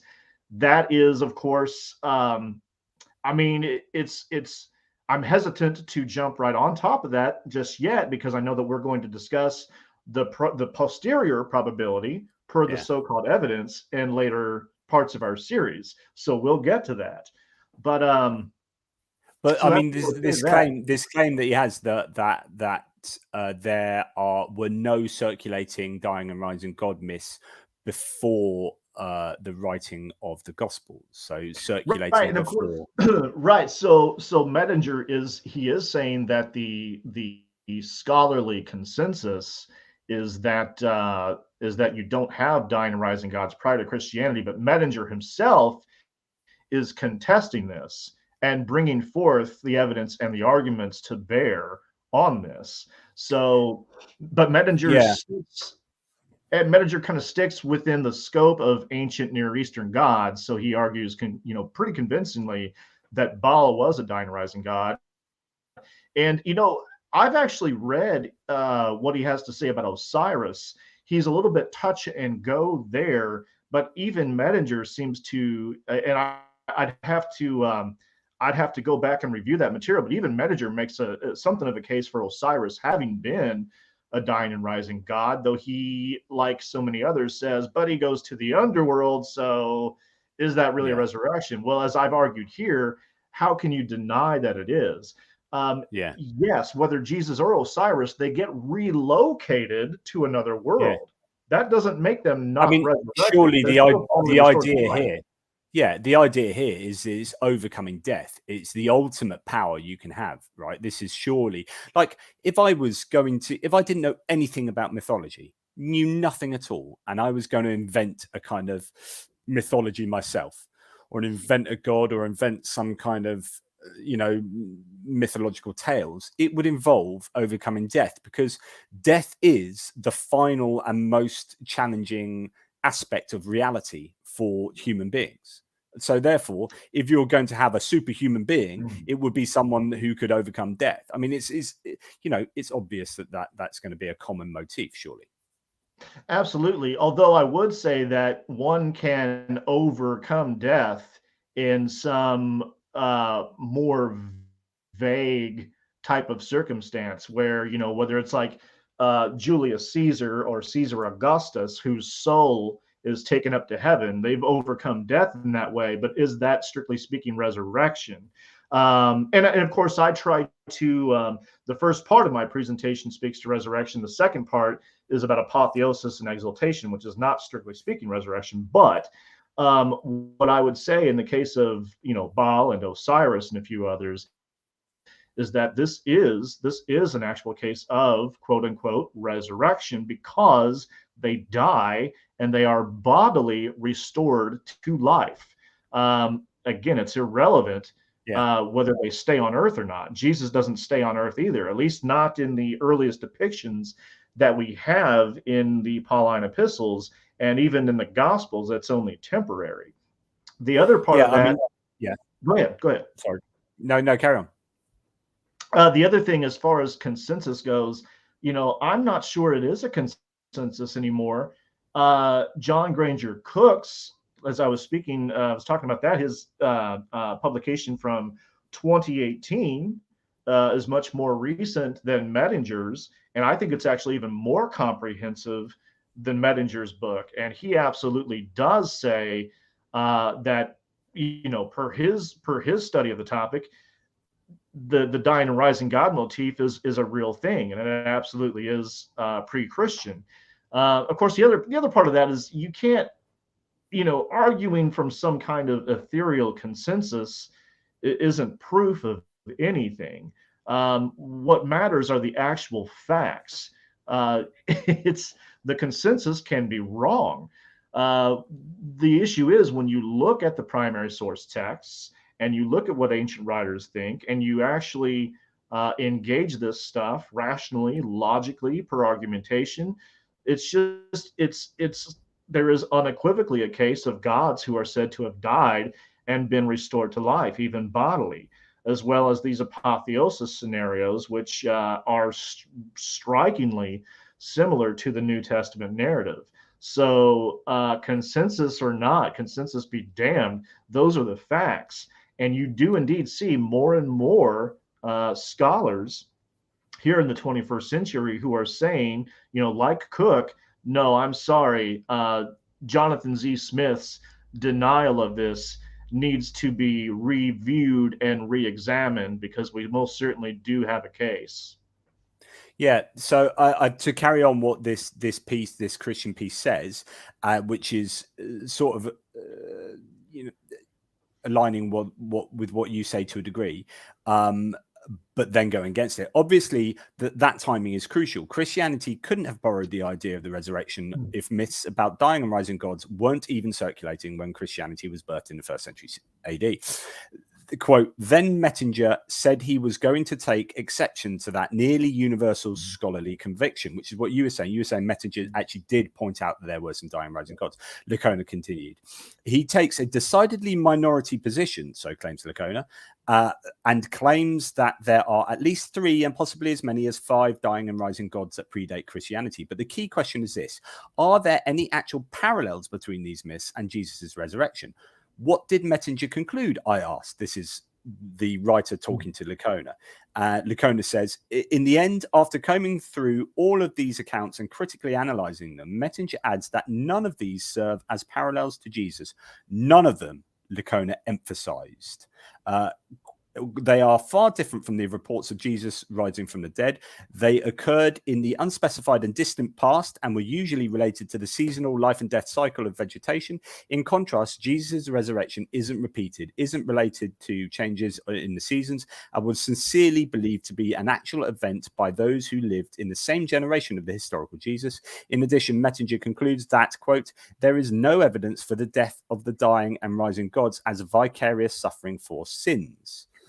And I'll just finish with this. The writer then says, I later obtained Mettinger's book to double check Licona's account of his research. Sure enough, Mettinger caps his study with the statement, there is, as far as I'm aware, no prima facie evidence that the death and resurrection of Jesus is a mythological construct, drawing on the myths and rites of the dying and rising gods of the surrounding world. Which is the counter argument. Okay, so and what you are doing is you're saying the dying and rising gods were existent before. At least there is some evidence of dying and rising gods as a motif, as a thing existing before the Jesus narrative. And actually, the similarities are more striking than the Christians will allow there to be. Is there anything you would like to say to that? Yeah, I mean, it's interesting. In part, I actually agree with Mettinger, and that it's not necessary to say that the death and resurrection of Jesus was borrowed directly from the deaths and resurrections of these other gods. So I don't really dispute that, actually. Yeah. I'm only making a case for there being analogous type narratives and motifs in the ancient world, which, in my opinion, often do strikingly parallel the Christian narrative. I mean, I've presented both the primary source texts as well as scholarship, which is fully in agreement with me on this. Again, to reemphasize, John Granger Cook, his most recent work from 2018, where he goes into this even more comprehensively than Medinger, as he says. His comprehensive survey indicates fairly clearly that the category of dying and rising gods is still useful to describe the vicissitudes of a number of ancient divinities, and thus the thesis that the concept is dead cannot be sustained, just as the Greek of the LXX and New Testament has its place in the matrix of classical Greek. So the resurrection of Christ can be placed in the matrix of the bodily resurrections of cult figures from the Mediterranean world.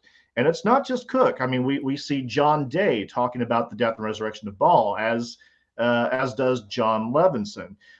Egyptologists, a whole slew of Egyptologists here in the 21st century speak of the resurrection of Osiris. When you go to the experts, the actual Egyptologists, they agree Osiris was a resurrected figure. This is not out-of-date scholarship. This is a whole slew of Egyptologists from our own contemporary time here. I wonder if there's any evidence of, and obviously this is putting you on a spot to some degree, but this would be something I want to look into, which is there any evidence of death and resurrection, or some kind of, well, it doesn't even need to be death and resurrection, but payment for sins, some kind of vicarious atonement? That's another very great point. Medinger's absolutely right. In none of these cases is the death of the god a sort of vicarious suffering for or atonement for the sins of the world. That's correct. So I don't make such a claim. This is part of Christianity's Jewish inheritance. I mean, that's straight from Judaism. As we know, Christianity is sort of a Greco-Judaic hybrid, so naturally it's going to have a Jewish heritage.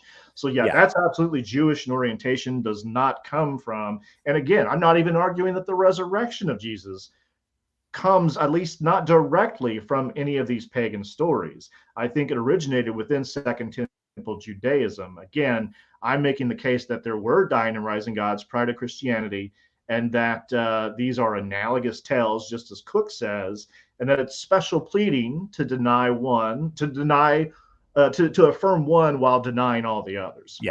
Yeah, and I think your point is really super important there, which is an amalgam of lots of different ideas, but it's rooted firmly in Judaism. And of course, what do we know about Judaism? We know that Yom Kippur is a super important ritual. And what is Yom Kippur? It's an atonement ceremony or ritual that atones for the sins of humanity or of Jews, and it does it by sacrificing.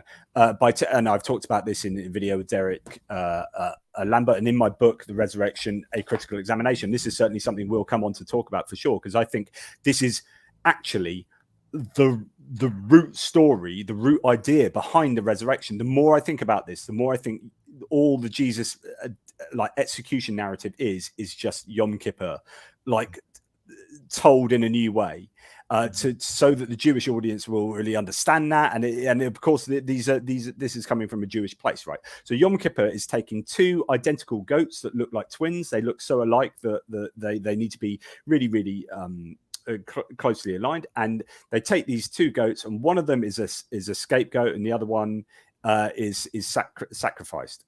So you have a goat that is allowed to go free into the wilderness, and you have an identical goat that is sacrificed to atone for the sins of humanity. And what do we have with the Jesus story? Well, we have Jesus Barabbas, that means Jesus, son of man. Barabbas, son of the Father, Jesus Barabbas, who is allowed to go free by Pontius Pilate, and you have Jesus, son of the Father, who is not allowed to go free and is sacrificed to atone for the sins of humanity. I mean, you don't get a greater analogy in my books than that. So what the whole resurrection narrative, or what the whole death narrative is doing, is retelling this. Is like Pesha, isn't it? It's taking an idea and retelling it in a current way for a new audience, whilst also drawing on the cultural milieu from all around. And these gospel writers are writing as educated Greek speakers and writers, and pulling on all these ideas.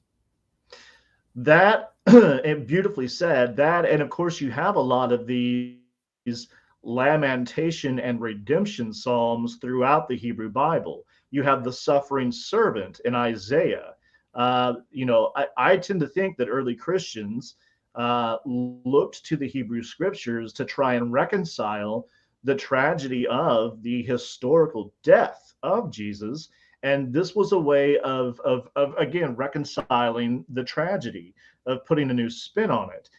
His death was a vicarious suffering, an atonement for sin. And on top of that, he has now been highly exalted to the highest place, to be at the right hand of God, as it says in the Psalms.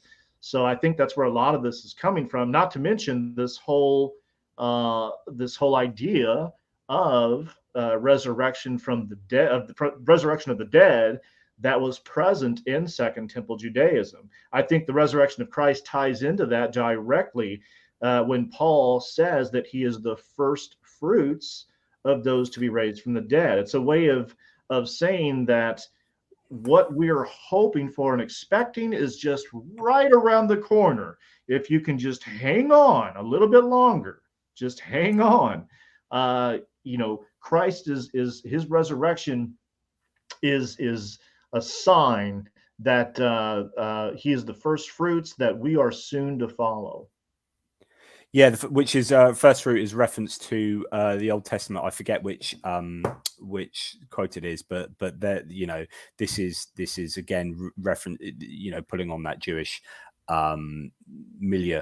Can I just say thank you very much to Kristen Hood for the super chat. This is a co-production between Derek and myself, so we really truly appreciate these super chats. So thank you. If anyone has any questions or super chats, please get them in, and we'll endeavour to interact and answer questions. But that's really truly appreciated. Thank you, because that's what keeps us doing this stuff. So huge thanks, Kristen. Happy to answer any questions you guys have. Absolutely. One question I wanted to ask you, or one thing I wanted to speak about, is the elements of 3 days. I don't know if you have any thoughts about that. I know there are some theories. So when I say 3 days, I mean Jesus died and then, kind of went somewhere, and then 3 days later he pops up again. Originally, as you say, Paul, I think we both agree that Paul had a kind of spiritual resurrection idea, and this was later became a corporeal resurrection, where Jesus' body was sort of poked by other people, Thomas and whatnot. But there are 3 days that are missing in Jesus' narrative. So some people say, oh, that's Jonah. There's a reference to Jonah from sort of a Matthew quote, but then other people say, actually, it doesn't really work, the Jonah analogy.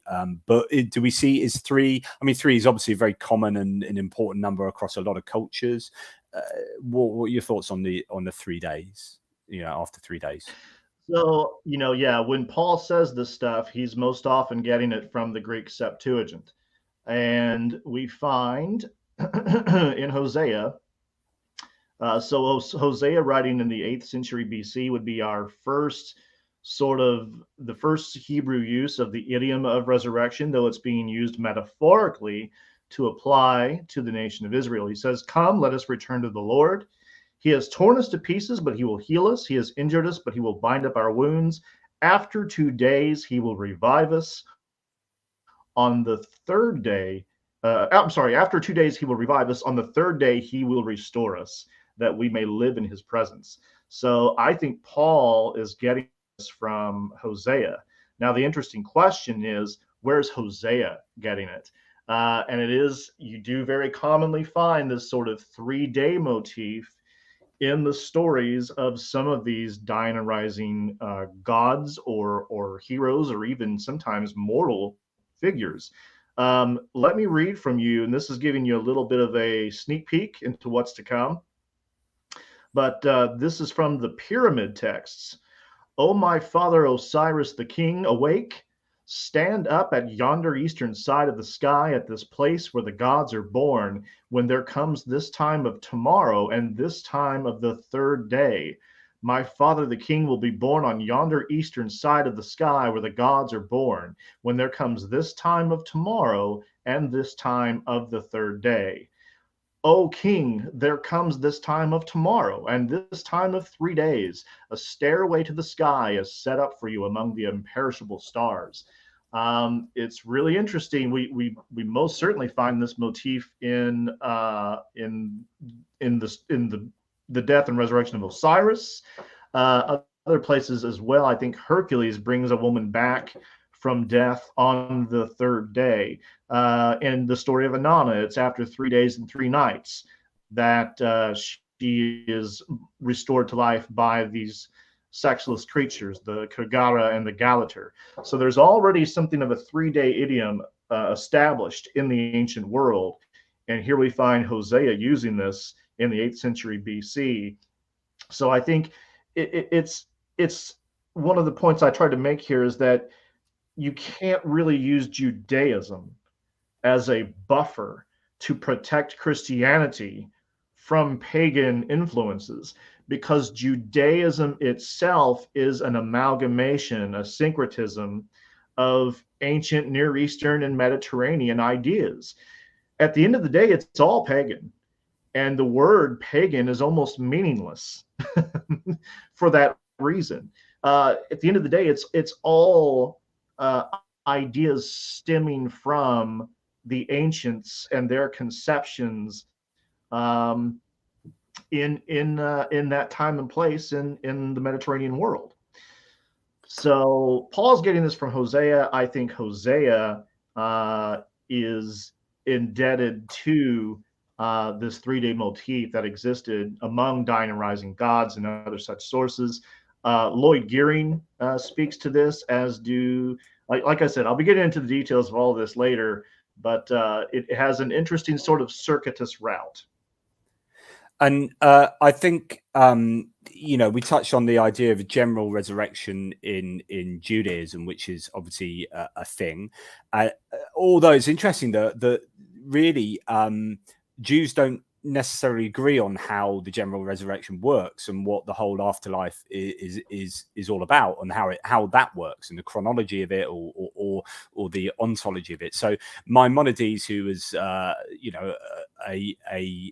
Jewish thinker, said there are 13 key elements to faith and belief, and one of them is a messianic age, or Messiah would come, and then you believed in the general resurrection. But he had this version whereby you would have a second bite of the apple. So you'd have your life, then you'd go up to this kind of afterlife, where you'd have some kind of soul that would go up to an afterlife. Then you would be able to come back down for the general resurrection. In the first one, of course, there'd be a messianic age. Then you go up, and then you come down, and you have the general resurrection. So you'd be reunited with your body. And then you get, you could kind of almost learn from what you didn't do well enough the time before. And then you get to have a second bite of the apple. And then you get, resurrected in a spiritual sense, and that's what Maimonides thought. But then other Jewish thinkers and mystics said, actually, no, you have this existence, and then you kind of evolve. You have a 6,000-year world, and then you'd have 1,000 years where the world is rebuilt. And then you would evolve into this sort of general resurrection state with the body and the soul, and so on and so forth. And the point is they're quite different understandings of how the general resurrection works. But you have at the base here an idea of resurrection from a bodily resurrection, dying. So there is precedence within Judaism for the Christian idea. And in fact, the argument is that Jesus is the first of the general resurrection, some might say. What were your thoughts about all that? I mean, I completely agree. I mean, what you find, if you're focusing on the afterlife or immortality in general, you're going to find a variety of ideas whether in Judaism or in pagan religion. And you cannot generalize about any one of them. You had many Jews like Philo of Alexandria, the Essenes, the Therapeutae, who took on this sort of Platonic idea of immortality, where it's the soul's release from the body. Guise of Hermèche in The Resurrection, History and Myth discusses sarcophagi, where that is sort of that's the idea among many Jews in that time, is that it would be the soul's release from the body. So many Jews believed in bodily resurrection, others in this sort of Greco-Roman idea of Platonic disembodiment. Among the Greeks, you had, of course, this obviously the Platonic idea of disembodied soul, but you also had with certain figures who were so privileged, Asclepius, Romulus, and others, who went on to have a bodily immortality. Not a body like we have now, but a divine spiritual body, very much akin to what Paul's talking about in his epistles. So yeah, I mean, there was a whole panoply of ideas concerning the afterlife and immortality, and we find this within the New Testament itself. I mean, even the Hebrew Bible, I mean, more or less begins with mortalism. You know, if you go anywhere when you die, it's Sheol, where you're just a shade of your former existence. Well, yeah, the idea of the soul seems to have been stolen from the Greeks as the sort of Jewish thought developed. But I always think, I said this, I had an interview with Neil Sendelak from Gnostic Informant.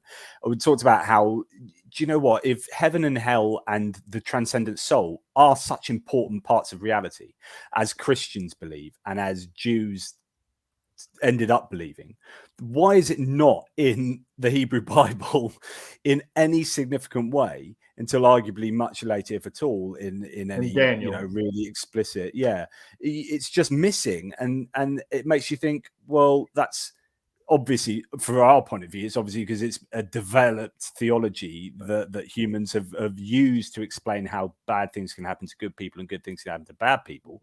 But before that, it wasn't in the Hebrew Bible because it hadn't been thought about, because it wasn't a thing. Yeah, John Levinson brilliantly traces the whole development of this idea in Resurrection and the Restoration of Israel. I can't recommend that book enough, where he begins by, again, this is a recent work of scholarship where he absolutely affirms that Baal was a dying and rising god, and that some of the earliest conceptions in the Hebrew Bible of resurrection are the adoption and adaptation of that myth theme to be used as a metaphor for the nation of Israel. And then that kind of Hosea inspires Isaiah, and Isaiah inspires Daniel. But by the time we get to Daniel, now it's not just a metaphor anymore. This is something that's literally going to happen, as people are going to literally be awakened from the dust of the earth to live again, to everlasting life. So it is absolutely, it's evolution in action. It's a developed idea. Yeah, and it's really interesting when you see things like that within a book or a set of books, and you see it so obviously for what it is, which is, as you say, an evolution of an idea.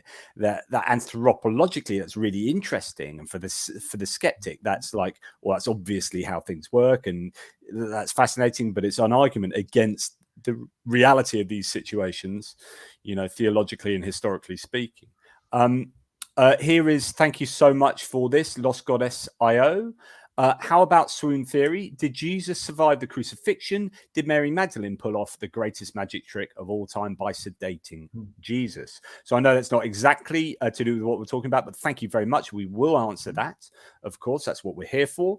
What are your thoughts on that initially? I mean, it's possible. It's not something that I endorse. I think they killed him. I think he was definitely dead. And I think it was so tragic and earth-shaking for those of his followers who looked to him as a messianic hopeful that that's where we get the idea of his resurrection and exaltation. It was a matter of reconciling the tragedy. You have to understand, for those doing apologetics who think that the resurrection is historical, You don't truly comprehend the nature of zealous religious movements and the ends to which they'll go to make something out of being hit by something that's unexpected. We see this in countless religious cults. Whether you're talking about the Millerites, who went on to become the Seventh-day Adventist Church after they predicted the end on numerous occasions, it didn't come, and they came up with some two-bit piece of theology to say, no, it really happened. It just didn't happen the way we expected it. The resurrection of Jesus is, exactly what we would expect to come from such a tragedy. That his death was an atonement, and that he was raised up to be at God's right hand, and he'd soon be back to make all right. That's a way of rationalizing away something unexpected and holding on to hope. Yeah, I mean, my opinions are broadly similar to yours. A swoon theory is eminently more probable than a Christian thesis, and this is what's, I think, quite interesting about alternative hypotheses, is that you can pretty much claim anything happened, and it's still more likely than the Christian thesis. This sometimes happens with me. I don't know why I lose my video link, but I'm still here. And so you get, you can propose the swoon theory, and it might be really, really improbable, but it's still more probable than the Christian thesis. I think, like you, I think Jesus, died and was executed. I don't think it was done like it was in the in the Gospels, but certainly, there is. I think it's more probable that he was actually stoned to death and hung on a post and then taken down and then buried in a criminal's graveyard. And I should add that this took place in an environment where resurrection was a well-established idea. If you want to argue that this came from Judaism, I agree. You did have a second temple belief in the resurrection of the dead. Go figure. That, as well as these lamentation and redemption psalms throughout the Hebrew Bible. Go figure, in an environment where these are predominant, influential ideas, you're going to wind up with such a belief. Yeah, absolutely. Absolutely. Thank you for the question, Lost Goddess. You're not that lost. Did I lose you? I'm still here, but I'm having some interesting times with my camera. So you just spitball. Absolutely. Do we have any more questions from the audience? Let's see if I can't. There you are. Oh, I don't know. This is. It's. Have no idea what is going on.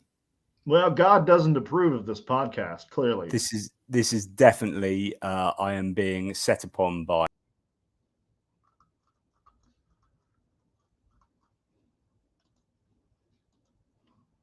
Okay, I think that I'm still on the show. Yeah, you keep going. You keep doing this thing. I'm going to try and sort my stuff out. Here's what I'm going to do. I'm going to pull up our broadcast on YouTube. I'm going to pull up. Let's quiet this thing. Okay. And check out what we've got going on in the comments here. So feel free to send us a super chat, or if you have any questions that you just want to include in the stream here, I'll be happy to answer as I try to take over.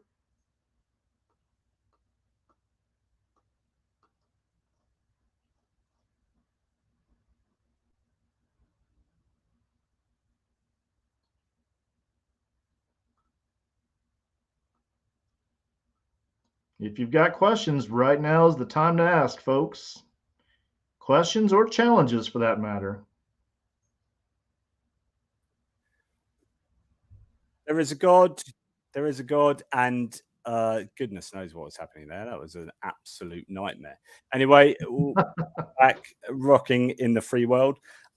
So what I was going to ask you earlier is, does the resurrection need to be a bodily resurrection? I mean, you were talking about how, we talked a little bit about how the Gospels were, I think, answering Paul in making an argument for a corporeal resurrection as opposed to a spiritual resurrection. But do we have any examples in mythology of, well, I suppose it depends on whether you believe in some kind of transcendent soul or spirit anyway. Like, you're not going to have a spiritual resurrection if you didn't really have an understanding of that being a thing. So we talked about how that may be in a Greek thing. I don't know enough about mythology in the ancient Near East as to whether there was a kind of understanding of spirit at all. Do you have anything to say to that?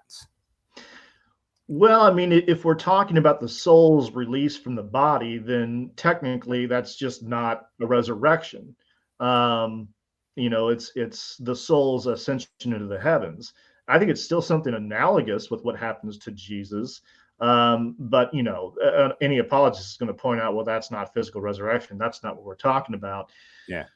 I do think it is interesting, though, that Paul's idea of Jesus' resurrection is already an amalgamation of Greco-Judaic thinking by making it a spiritual body. In other words, it's still a body. I'm not saying it was just a naked soul. Paul tells us in 2 Corinthians 5, no one wishes to be found naked. We get an earthly, just as we had an earthly tent and dwelling, we now have a heavenly tent and dwelling. So he's speaking of some kind of body, but it's not the kind of body we have now. It's not flesh and blood. It's a new material altogether. It's a heavenly spiritual body.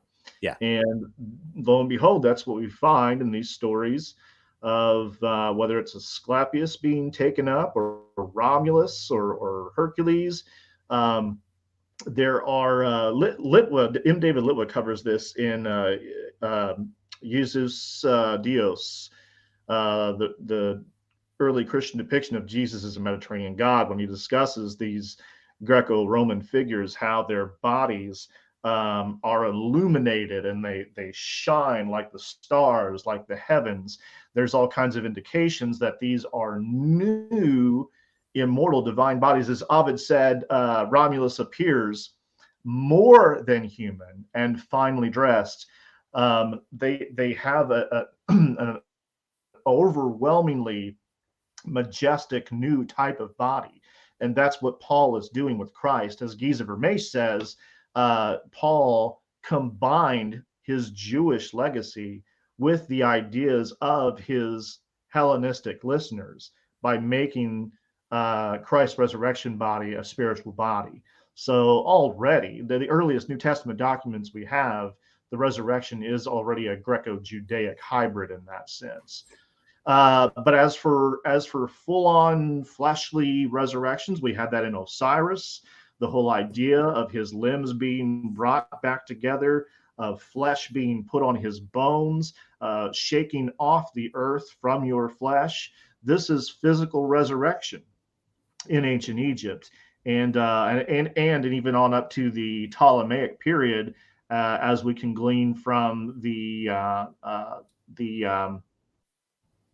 brain farting the word here, the iconography. So, and of course, Dionysus is physically reassembled and restored to life. So we have, again, a variety of ideas consisting of both physical and sort of quasi spiritual body resurrection. And on top of that, you've got more Platonic ideas, which many Jews embraced as well. It says, so this is from Flum 666. Well, Osiris did miss an important piece. Yes, he did. Yeah, Isis is able to recover every portion of the body except for the phallus. So she fashions a new one out of gold by which she is able to conceive Horus. So I guess you could argue that Osiris isn't quite the man he used to be.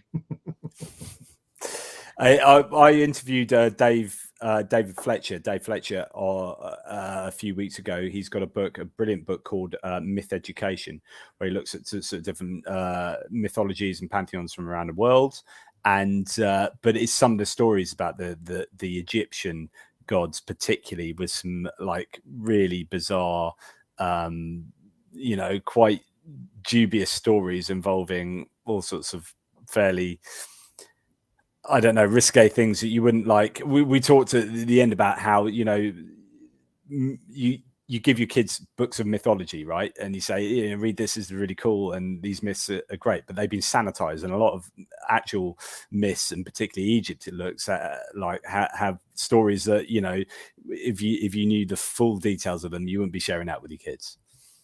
But yeah, there was one particular one to do with a field of lettuce, and I won't go into the details, but it's pretty extreme and interesting mythology that those Egyptians had. It makes you wonder, actually, if you were like talking around a campfire with your kids, were they discussing this kind of stuff with the children?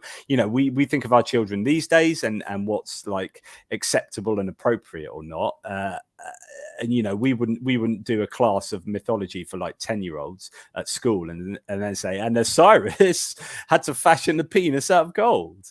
And yet it makes you wonder that obviously that was just not a problem for talking to your kids in ancient times. The other thing I'll add to this is, again, the purpose of our doing this is to establish that there was a precedent, and not even, not to argue that's where the resurrection of Jesus originates per se, but per the principle of analogy, why credit the one and not any of the others? It does appear to be special pleading to say, well, it's true in this case, but false in all of the others. So that's kind of how we're establishing precedent and saying that it's special pleading to say that, Jesus was resurrected, the others were not. And this is where the apologists will come in and say, yeah, but we have the evidence to make a special case here. Well, do you? And that's what we'll be digging into later on. But I would say, given that when you dig into this stuff and you see, like, for instance, what we were talking about earlier, this idea that the idea of resurrection was a development, something that evolved within Judaism, then why even bother to think that the resurrection of Jesus has any historical truth to it, when that itself is derived from an idea that developed? Does it make sense what I'm saying? I mean, it's clearly not a revelation. It's not necessary to argue that. It's quite clearly an evolved, developed idea. But the Christian would say that it's so different from these other things that's what makes it true, or not what makes it true, but adds towards the argument that this is true, because it is such a different thing, and there are these differences. But then when you look at intertextuality, scholars who do an awful lot of work in intertextuality are, go to great ends to emphasize the idea that it's the differences that give you the meaning. So when you are going to be drawing on motifs or deriving your story from a pre-existing story, and you can take the great flood, the myth of Noah's flood here, it's the differences that are telling you something, that are imparting meaning to your audience. So where you see this in the Apotheosis, in the Epic of Gilgamesh, and you have these, the flood stories obviously drawn in part from the Epic of Gilgamesh, when Tablet 12 has so many elements that are just thrown into the biblical version. But it's the differences that give you the meaning. So where in those stories, the gods did that because humans were just noisy, and they just happened to annoy the gods for their noisiness, and so they just obliterated them with a flood. In the biblical story, it's a much more advanced theology, which is what you'd expect, a development in the ideas. So the flood is punishing humanity for their sins, which is odd because God has designed humanity and knew it was going to happen anyway, and then he's just like sweeping the table away and starting all over again. But which is rather weird for an omnipotent, omniscient, omnibenevolent deity. But let's park that problematic idea. But the point is that I'm saying it's the differences that give you the meaning. Yeah, but I'm not actually claiming here again that the resurrection of Jesus is borrowed from the pagan myths per se, at least not directly. I'm saying it's sourced in Judaism, and even within Judaism, it's an idea that we can see it initially. It's a metaphor for the redemption of the nation of Israel, and then as we go down the line, we finally get to Daniel in the 2nd century BC. Only now has it become literal. So you can see that it is an idea that has developed, not really a revelation per se. So knowing that, I wonder whether the analogy is not a parallel, but it's a plant that grows in the fertile soil. Right. And knowing that, why think, if this is an idea derived from something that evolved and developed in the first place, why are we even discussing this being a historical matter? The only thing the Christian can do then is to say, well, yeah, it may be an idea that if they were to actually acknowledge this, it may be an idea that developed or evolved or whatever.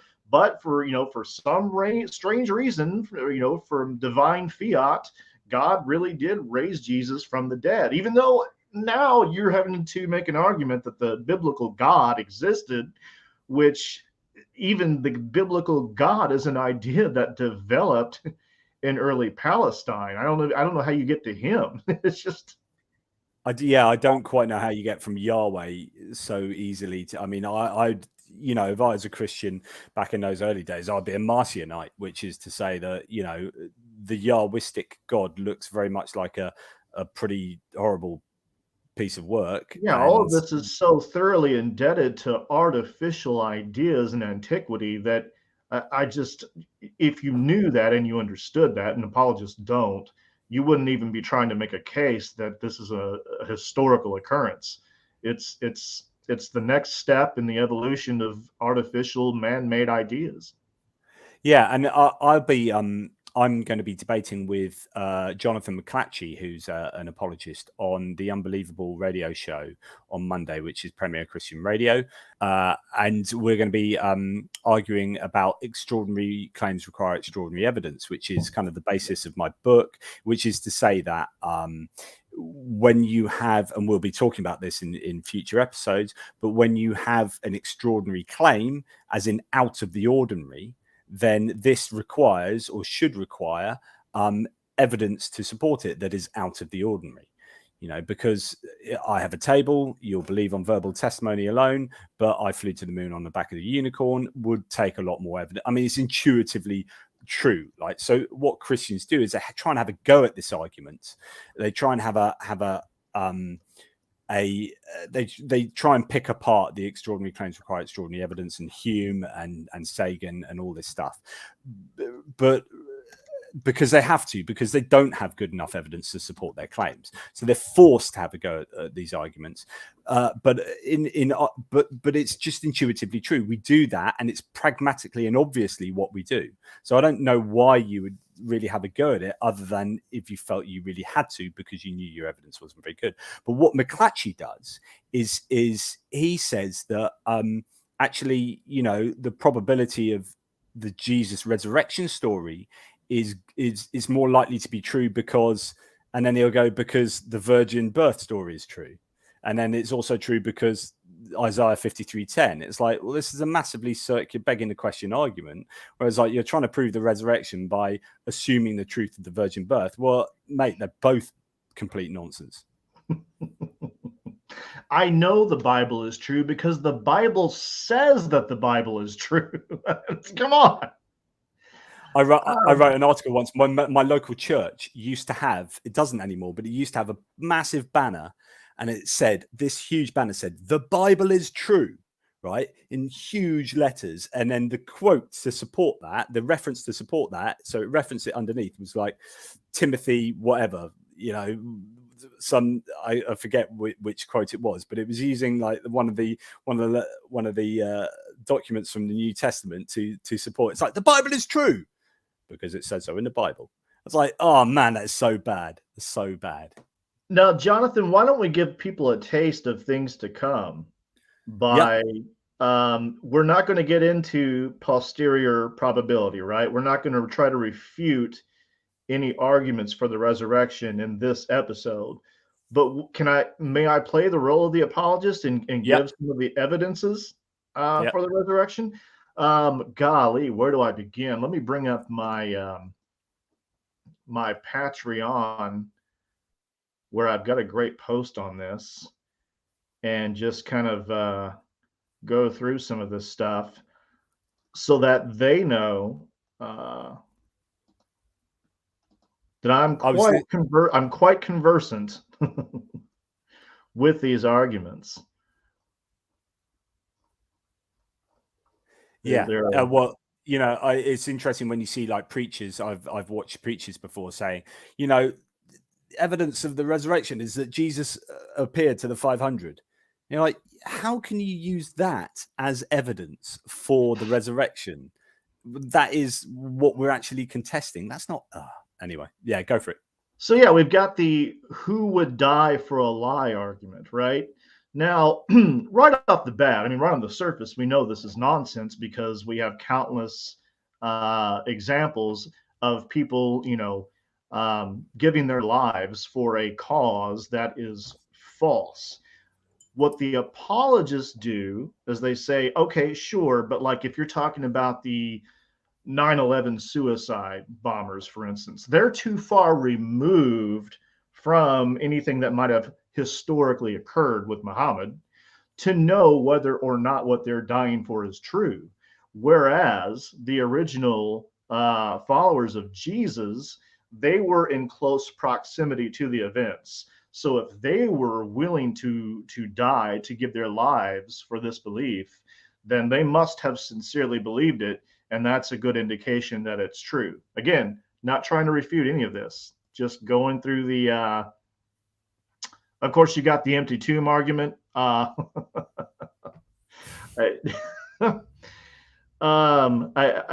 have a hard time even role playing this, but many of them now try to make a case that, well, it's not something that just began in Mark's gospel. Paul indeed does say in 1 Corinthians 15 that Jesus was buried, and Paul can only have been thinking of a tomb found empty when he says that. So must have been one, right?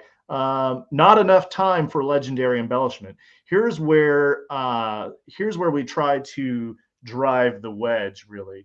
Okay, look, even if I acknowledge that some of these stories did exist in pre-Christian form, that there were other dying and rising gods and immortalized and exalted heroes, the thing of it is the people who are narrating these stories, the texts that we have in antiquity are so far removed from the events, or they're about a mythical figure entirely, whereas in the New Testament we have documents that are just too close to the events.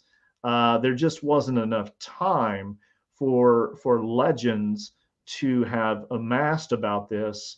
And not to mention, you had various individuals who were eyewitnesses, so that if this wasn't true, they would have been their voices would have been heard. They would have been saying, hey, this is not what actually happened. It all comes to us too soon to have been a myth or a legend, in contrast to these other stories. So that's something. Yeah, that's what William Lane Craig has written about before and argued before. He relies on a Sherwin White, a historian, I think, to propose that claim that you say. But then, you know, as we'll talk about, you know, you look at the Moonies and the Mormons, and you think, you know, actually that has happened in quicker time with greater effect. So, you know. 1 Corinthians 15, we have an early creed that you know, Paul must have received on his trip to Jerusalem, that he talks about in Galatians from you know, James or Paul or James or Peter or whomever else. So this is a creed that goes back to within the first 3 to 5 years of Jesus's death. That's a news flash in historical terms. That's very early evidence of the belief in Christ's resurrection, which validates the truthfulness of it. And the New Testament documents are written by eyewitnesses. Contra the scholarly consensus, we can be certain that per the testimony of those such as Papias and Irenaeus, that Mark wrote Mark, Matthew wrote Matthew. He was a tax collector. Mark's giving us the testimony of Peter, that is. Luke was a close companion of Paul, and John was an actual eyewitness. Oh boy. The testimony of women. Women's testimony wasn't trusted in the ancient world. So if Mark is left to resort to the idea that it was women who discovered the tomb, well, there's no way you'd claim that unless it was just a brute fact, because of the fact that women's testimony was so distrusted in the ancient world. So per the criterion of embarrassment, this must be a true story. And so that gives credence to the tomb being found empty by women. So Brad Campbell's just said something which I think is pertinent to what you were saying before. And this is something I've been thinking about the last few days quite a lot. So Brad says, I find it strange that people believe historical accounts of people's interactions are so well preserved, yet any policeman would know people can't do it today. Right? Absolutely right. What I've been thinking a lot about recently is how much Christians special plead the infallibility of the gospel accounts, and the only way you can do that realistically is to say that they are miraculous. I think that's the only way you can establish that the gospels are infallible. But the problem is, when you have Papias, we know had access to two different gospels of Matthew, and they're both different from the gospel of Matthew we got now. In other words, there wasn't an infallible version of Matthew, and this is only what developed and evolved later. And the idea is that, can you honestly claim that someone is writing a one-to-one correspondence of reality with 100% accuracy, literally a one-to-one correspondence of reality? Not only one person doing that, but four people are doing that. And even when there are things that seem to be contradictions, they can't be contradictions, so they're not contradictions, and yada, yada, yada. But who believe, there's literally no other example in the history of humanity of someone writing a one-to-one correspondent account of someone's deeds in the way that the Gospels are written, in that kind of detail. There's no example of that on earth ever. You can possibly get towards that when we are starting to have video and audio attestation that we can record. But before that, and it's such a massive special plead. Agreed. Of course, Luke was a very astute, credible historian, because he prefaces his gospel by saying, hey, Theophilus, hey, I've run the gamut. This has all been passed down to people who were eyewitnesses and ministers of the word from the first. So I've collected all this. Luke is a very careful historian who is giving us a very credible historical account. That's another one. And of course, I love mentioning, because it's very popular these days, N.T. Wright's argument for the resurrection. He does some it's a kind of deductive argument, or deductive reasoning. He says that the resurrection of Jesus must be a brute fact of reality, because, golly, it couldn't have come from Judaism. There, the idea was a belief in the mass resurrection of the dead, not in a single individual ahead of the eschaton. So this doesn't come from Judaism. It doesn't come from paganism, because nobody believed in bodily resurrection. It was all just, it was the gospel of Plato. That's all anyone in the Greco-Roman world believed, was in Platonic disembodiment. So it doesn't come from Judaism. It doesn't come from paganism. My goodness, it must just be a stubborn fact of reality. That's another one. And I think I'll leave it off there. So my point is, those are the arguments with which both you and I think, are conversant. and the arguments which I look forward to exploding in a future episode. Yeah, absolutely, and we'll work out how we're going to map this out as where we're going to start. But there is a little soupçon of some of the arguments that Christian apologists will use to defend the historical reliability of the resurrection. Thank you very much, Derek. It's been an absolute pleasure to speak to you. I was going to say an absolute pleasure as ever to speak to you, but this is only the second time we've done this. But still, a pleasure nonetheless. Thank you to the super chats and for people watching. Next time we'll shout about this even more and hopefully get some interaction with the audience going. But do you have any closing statements to make at all, Derek? Not really. Just to say this has sincerely been an absolute pleasure. I love speaking with you, Jonathan. Thank you for the super chats and for those who joined us. And yeah, that pretty well wraps it up. Yeah, and I'm quite looking forward to grabbing that John Levinson book, actually. What do you say it was called? Resurrection and the Restoration of Israel. Yep. I have a massive collection of books. I'm researching the Exodus at the moment, and that seems like a pretty decent one to add to my collection. Indeed. So thanks for that hint. As ever, question everything, guys, particularly yourselves. Take it easy, and we shall see you next time. Don't know when, but probably around this time next week or something. But we'll sort that out and we'll let you know. Thank you. Take care.